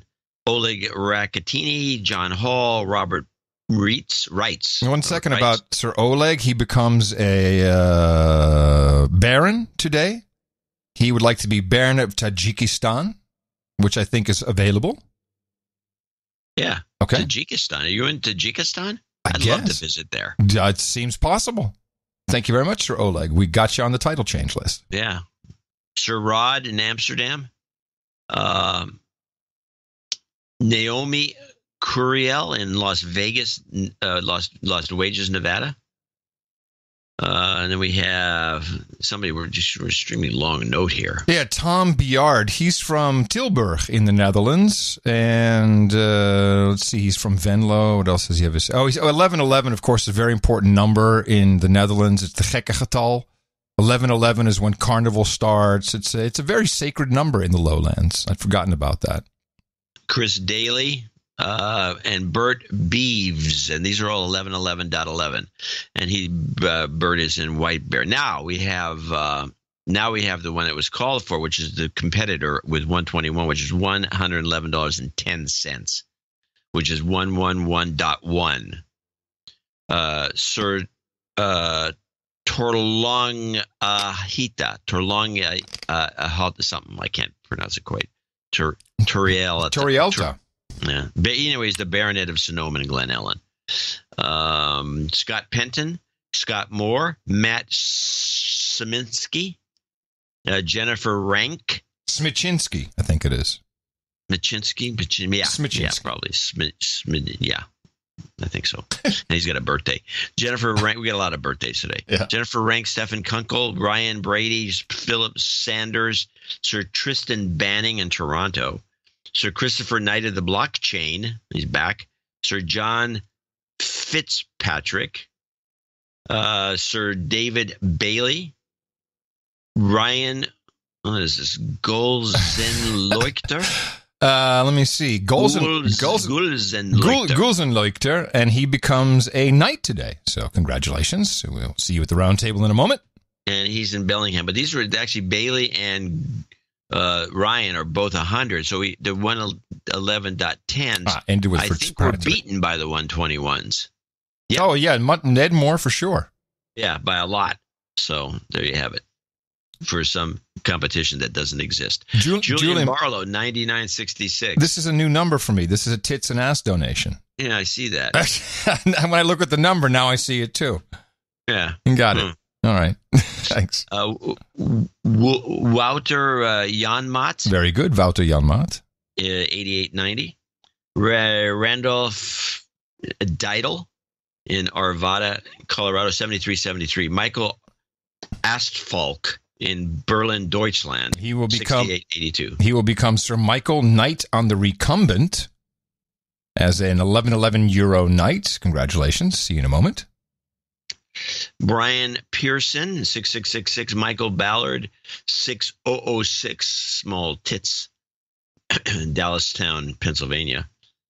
The nexus of small breasts. John Lisinski, Wellington, Florida, 55. Sorry. BioLife member Drury, 5454. Or 5444. Sir Jonathan of the Double-Bladed Paddle in Maplewood, Missouri, 5432. Eric Schmidt, 5150. Surviving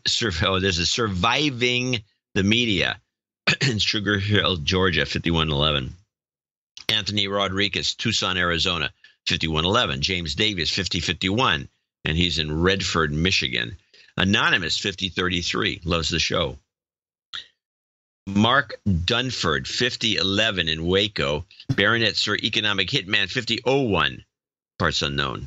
And he has a birthday coming up. I'll do Philip Watson, who I believe becomes a knight today. Yes, and complete my knighthood at the No Agenda Roundtable. Been listening to your show since the mid-100 episodes or so. Can't recall which one I started with. Your show has been informative, insightful, and entertaining, which is a very rare combination these days. I'd like the title of Sir Finbird, Knight of the Reunion Tower. And we will definitely get you a money shot jingle before we continue to the table. So Philip from Garland, Texas, congratulations. See you at the he's a roundtable. $50 donor, and their following people are all $50 donors, just name and location. Drew Mochak in El Cerrito, California. Roy Tenhava in Pijnacker, Netherlands. Megan Mueller in Champaign, Illinois. Mueller. Robert Decanay in Fairfax, Virginia. Michael Wingett in West Allis, Wisconsin. Tony Smith in Fort Worth, Texas. Larry Hay in Mooresville, North Carolina. Joshua Parker in Austin, Texas, right down the street from you, as a matter of fact. Viscount Sir Alan Bean, who had a little note I'm going to read. I just put it in there. He says, a couple of women I work with call me Sir Alan. I haven't told them I'm a Viscount. I tried hitting a few of the men in the mouth, but to no avail. Not quite sure what the meaning of that note is. Could be code. And finally, last but not least on the list is Sir Kyle Meyer in Atlanta, Georgia. I want to thank all these folks for really helping out today, putting us well over the top, and contributing to the celebration we call Show 1111. Yes, and thanks to everyone who came in under $50. We had tons of 11.11. That is incredibly appreciated. Thank you all so much. You make it work. It worked. The system works. The Value for Value Network. Don't need no stinking transmitters. Don't need no Spotify's, Pandoras. All we need is our producers who keep us honest, keep us fed, and keep us on the right track. Thank you. Another show will be here on Thursday. Dvorak.org/NA. Lots of karma's needed. Jobs, and jobs. Let's vote for jobs. You've got karma. It's your birthday. On No Agenda. And here's our birthday list for today, February 10th, 2019. Happy birthday in advance to the following people. Well, actually belated. Jordan Goodfellow celebrated on the 11th. Michael celebrates tomorrow on the 11th. Michael Sosnin turned 48 yesterday. Margaret Schultz says happy birthday to her smoking hot boyfriend, Dennis Garcia, turning 32. We've got Matt Lensinski saying happy birthday to his father, Michael Lensinski. Lensinski turned 55 today. Congratulations to you, sir. And Baronet Sir Economic Hitman Alex says happy birthday to Laura Beatty, turns 19 today. And we say happy birthday from everybody here at the best podcast in the universe.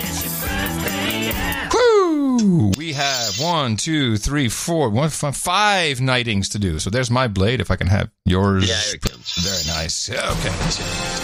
Up on stage, I need Carl Johnson, Erik Groenewoud, Ryan Gulsenleuchter, Michael Asphalt, and Philip Watson. Gentlemen, all of you become members of the No Agenda Roundtable today. I'm very proud to pronunciate thee by their knight names. We have Sir Type-A-Lot the Sonoron, Sir Eric the Ninth Throne Knight, Sir Ryan Gulsenleuchter, Sir Michael, Knight of the Recumbent, and Sir Finbird, Knight of the Reunion Tower. For you, gentlemen, hookers and blow, rent boys and chardonnay, boerenkool met worst, carne milk met suiker, warm beer and cold women, waifus and waffles, beer and blunts, redhead and rise, vodka and vanilla, bong hits and bourbon, ginger ale and gerbils, breast milk and pablum, geishas and sake, and mutton and mead. We've got Okay. I was going to say we have the rings. You've seen them. People have been tweeting them. So please, our new knights, go to noagendanation.com/rings and give Eric the Shill your info, and you too will be able to tweet very soon.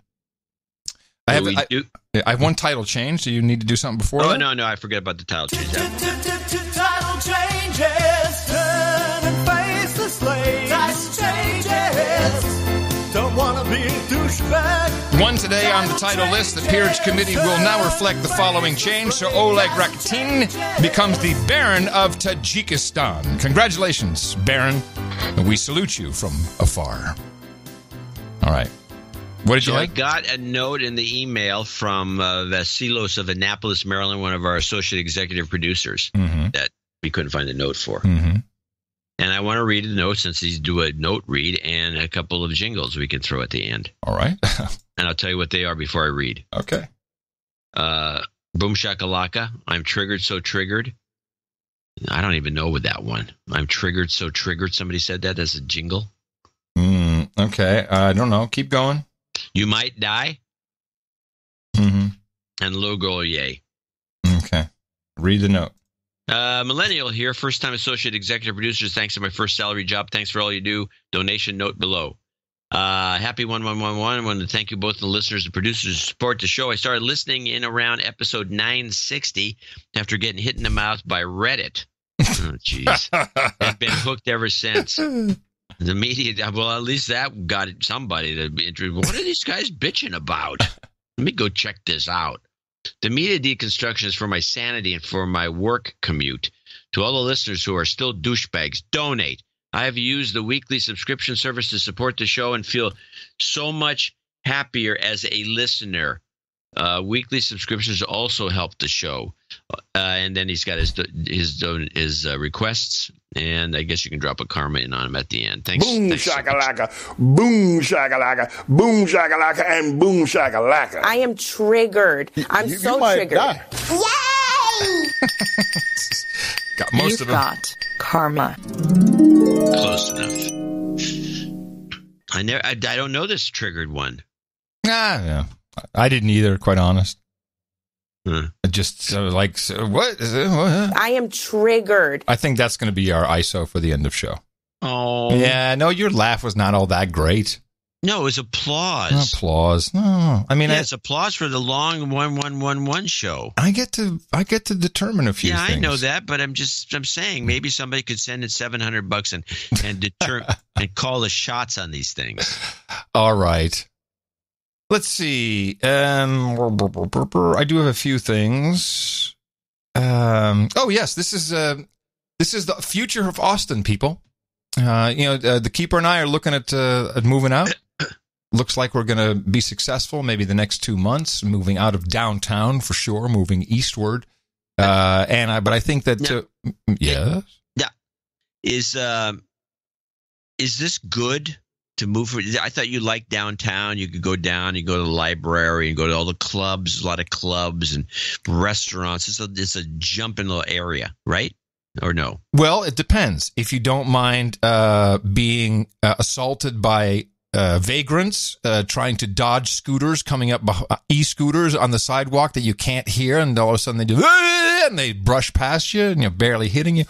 If you want all that, step around the dog crap everywhere. Yeah, downtown is great. No, it's a total shithole. Thank you, Mayor Adler. Here's your future. Typhus outbreak in downtown Los Angeles has workers at City Hall on edge tonight after at least one employee came down with the dangerous disease. The office of Councilwoman Monica Rodriguez shared this video showing a mouse scurrying across the floor. Typhus is typically transmitted through fleas infected by rodents. There have been many reports of rats and other critters running rampant through City Hall. The city employee was diagnosed with the bacterial disease back in November. She believes she was infected at work and refuses to return to the job until City Hall East is thoroughly fumigated. I was so sick I thought I was going to die. Who thinks of typhus? I think of typhus as something that I read about in history books. Symptoms of typhus include fever, chills, and severe rashes. Extreme cases can be deadly. There were 142 confirmed cases of typhus in L.A. County last year. What? Typhus? That's a third world disease. You know, in the net, Holland always has these phrases that they use that stem from very long ago. And there's still something I grew up that I think kids still say today if they're mad at someone else. You say, krijg de tyfus jij. Or they would say, tyfus jong. So it would be, get typhus, or you're a typhus kid. These are the insults that today still stand. But they are from the Middle Ages, and they've just came all the way through. Typhus, it's insane that that's back. 142 cases in Los Angeles? Just getting started. Typhus? Just getting ramped up, baby. It's fantastic. Typhoid Mary goes well in hand with a hepatitis outbreak. What is the Typhoid Mary legacy? Wasn't that some... Well, typhoid fever and typhus are two different diseases. Oh, okay. All right. So what... I think. I'm pretty sure. I don't know. Typhoid and typhus, that's maybe two different things. I don't know. I don't know enough about it, but it doesn't sound... Well, there'll be an outbreak of that next. What is the actual bubonic plague? Shouldn't that be coming soon? That's always been around. But it seems so obvious that if you have this problem, and I don't know, then there's not... I mean, from time that like Stossel did a report recently, everybody's on Fox Business News or whatever. Yeah, there's typhus fever is different than typhoid. Yeah, Dr. Drew was in L.A. always talking about it. He said, we're going to get the plague.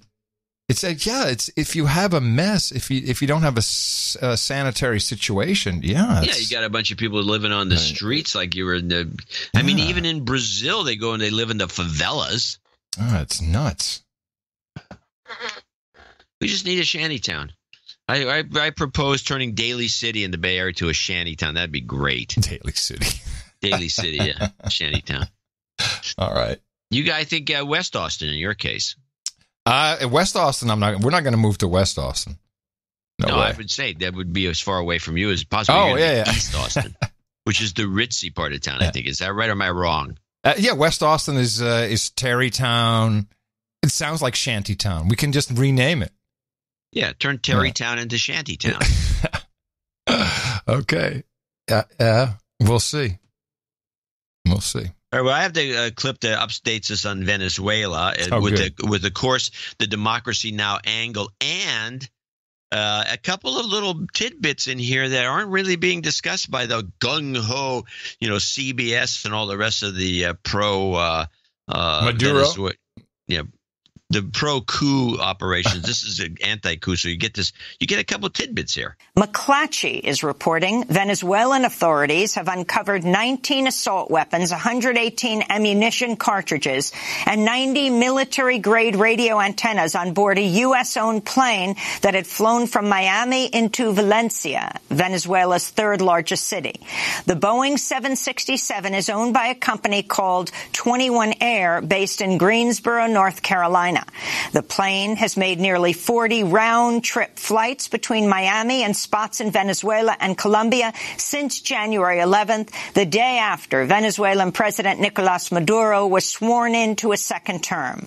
Bolivarian National Guard General Endis Palencia Ortiz said, quote, "This material was destined for criminal groups and terrorist actions in the country, financed by the fascist extreme right and the government of the United States."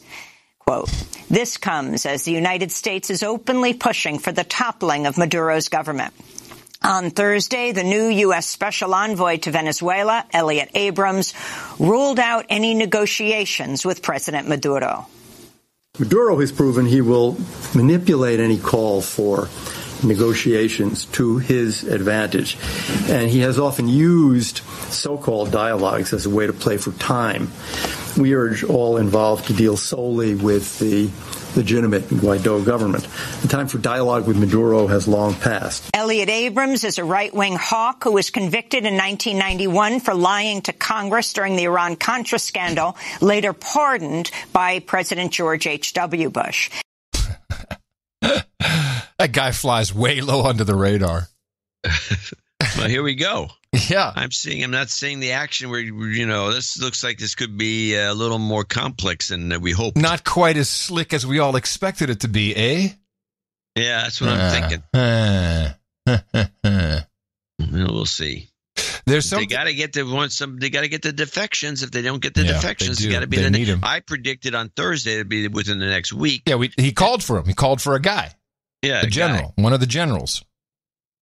But we're not seeing anything, so we'll see what happens. This doesn't look it's a mess. But what are you going to do? I want to say one thing before we end the show.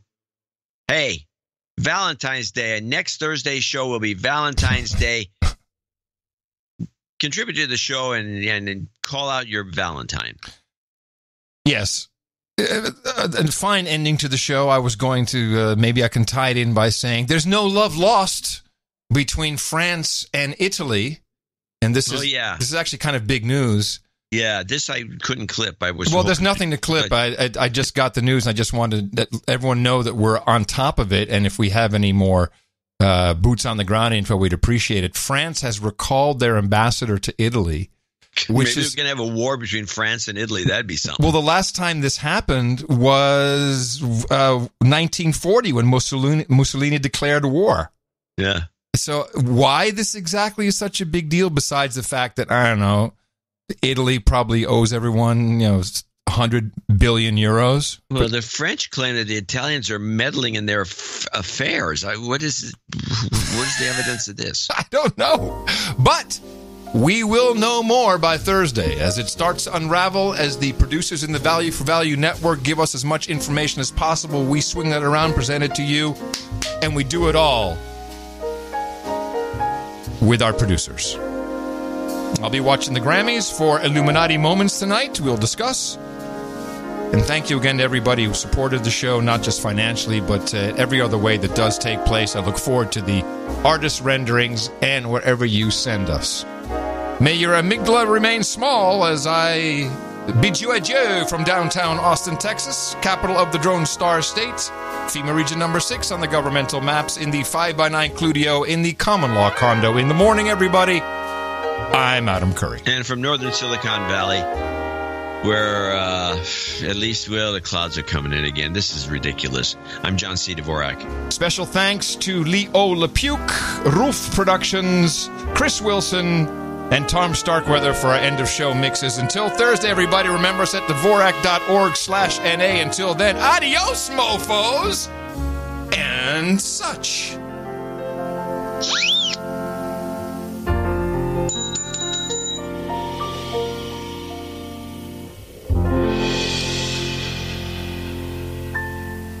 We're all trying to figure out, who are you? Where did you come from? And how the heck did you become the head of the Department of Justice? There was back and forth, grandstanding, and as I call it, pettifogging. Congressman, I'm not a puppet to repeat what you're saying. I think it is very consistent, and your inference that somehow that process was corrupted or corrupt is absolutely wrong, and the premise of your question I reject. Mr. Attorney General, we're not joking here. Supposedly, oops, I'm sorry. Back to theatrics again. The curtain opened up and we found out what was really going on. No, we want to damage the president. Considering that the acting attorney general was previously the pitch man for a fraudulent company that sold toilets and time machines. So he didn't put his best foot forward for sure. I don't know if your time's been restored or not. Mr. Attorney General, we're not joking here. Mr. Chairman, I see that your 5 minutes is up, and so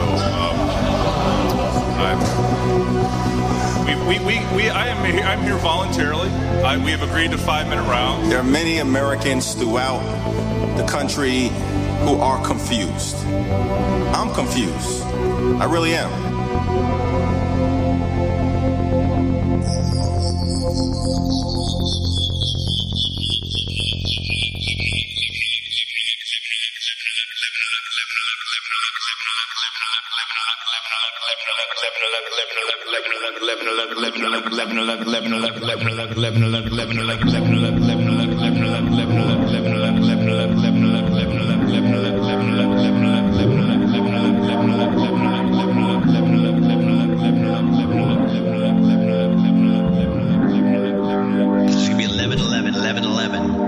Oh, you're right. 11. I love 11. I'm always seeing 11 on the clock. 11. I blast out the ghastly contents of philosophically whited sepulchres and laugh with sardonic wrath. So you gotta make a wish. We see the 11th.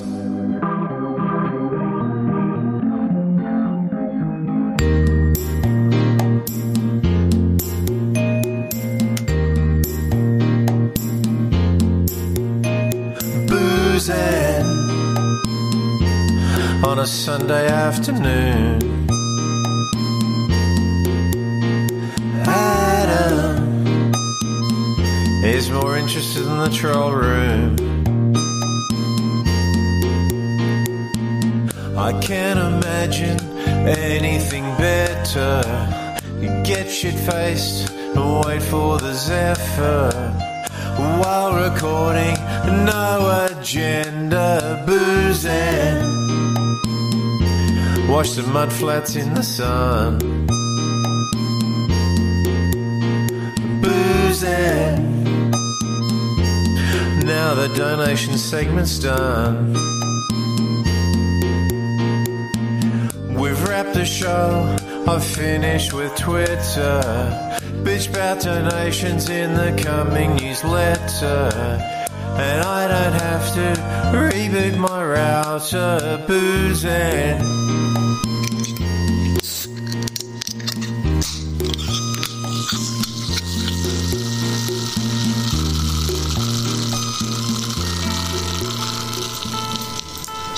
Jeff Bezos.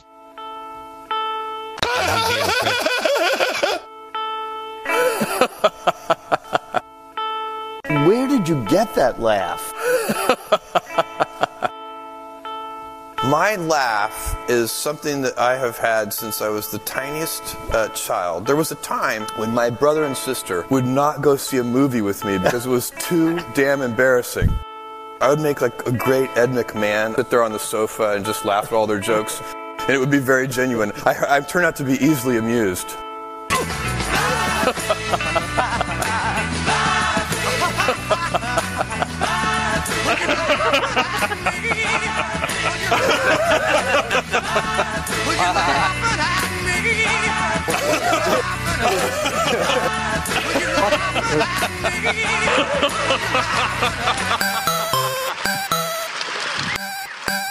The best podcast in the universe. Mofo. Dvorak.org/NA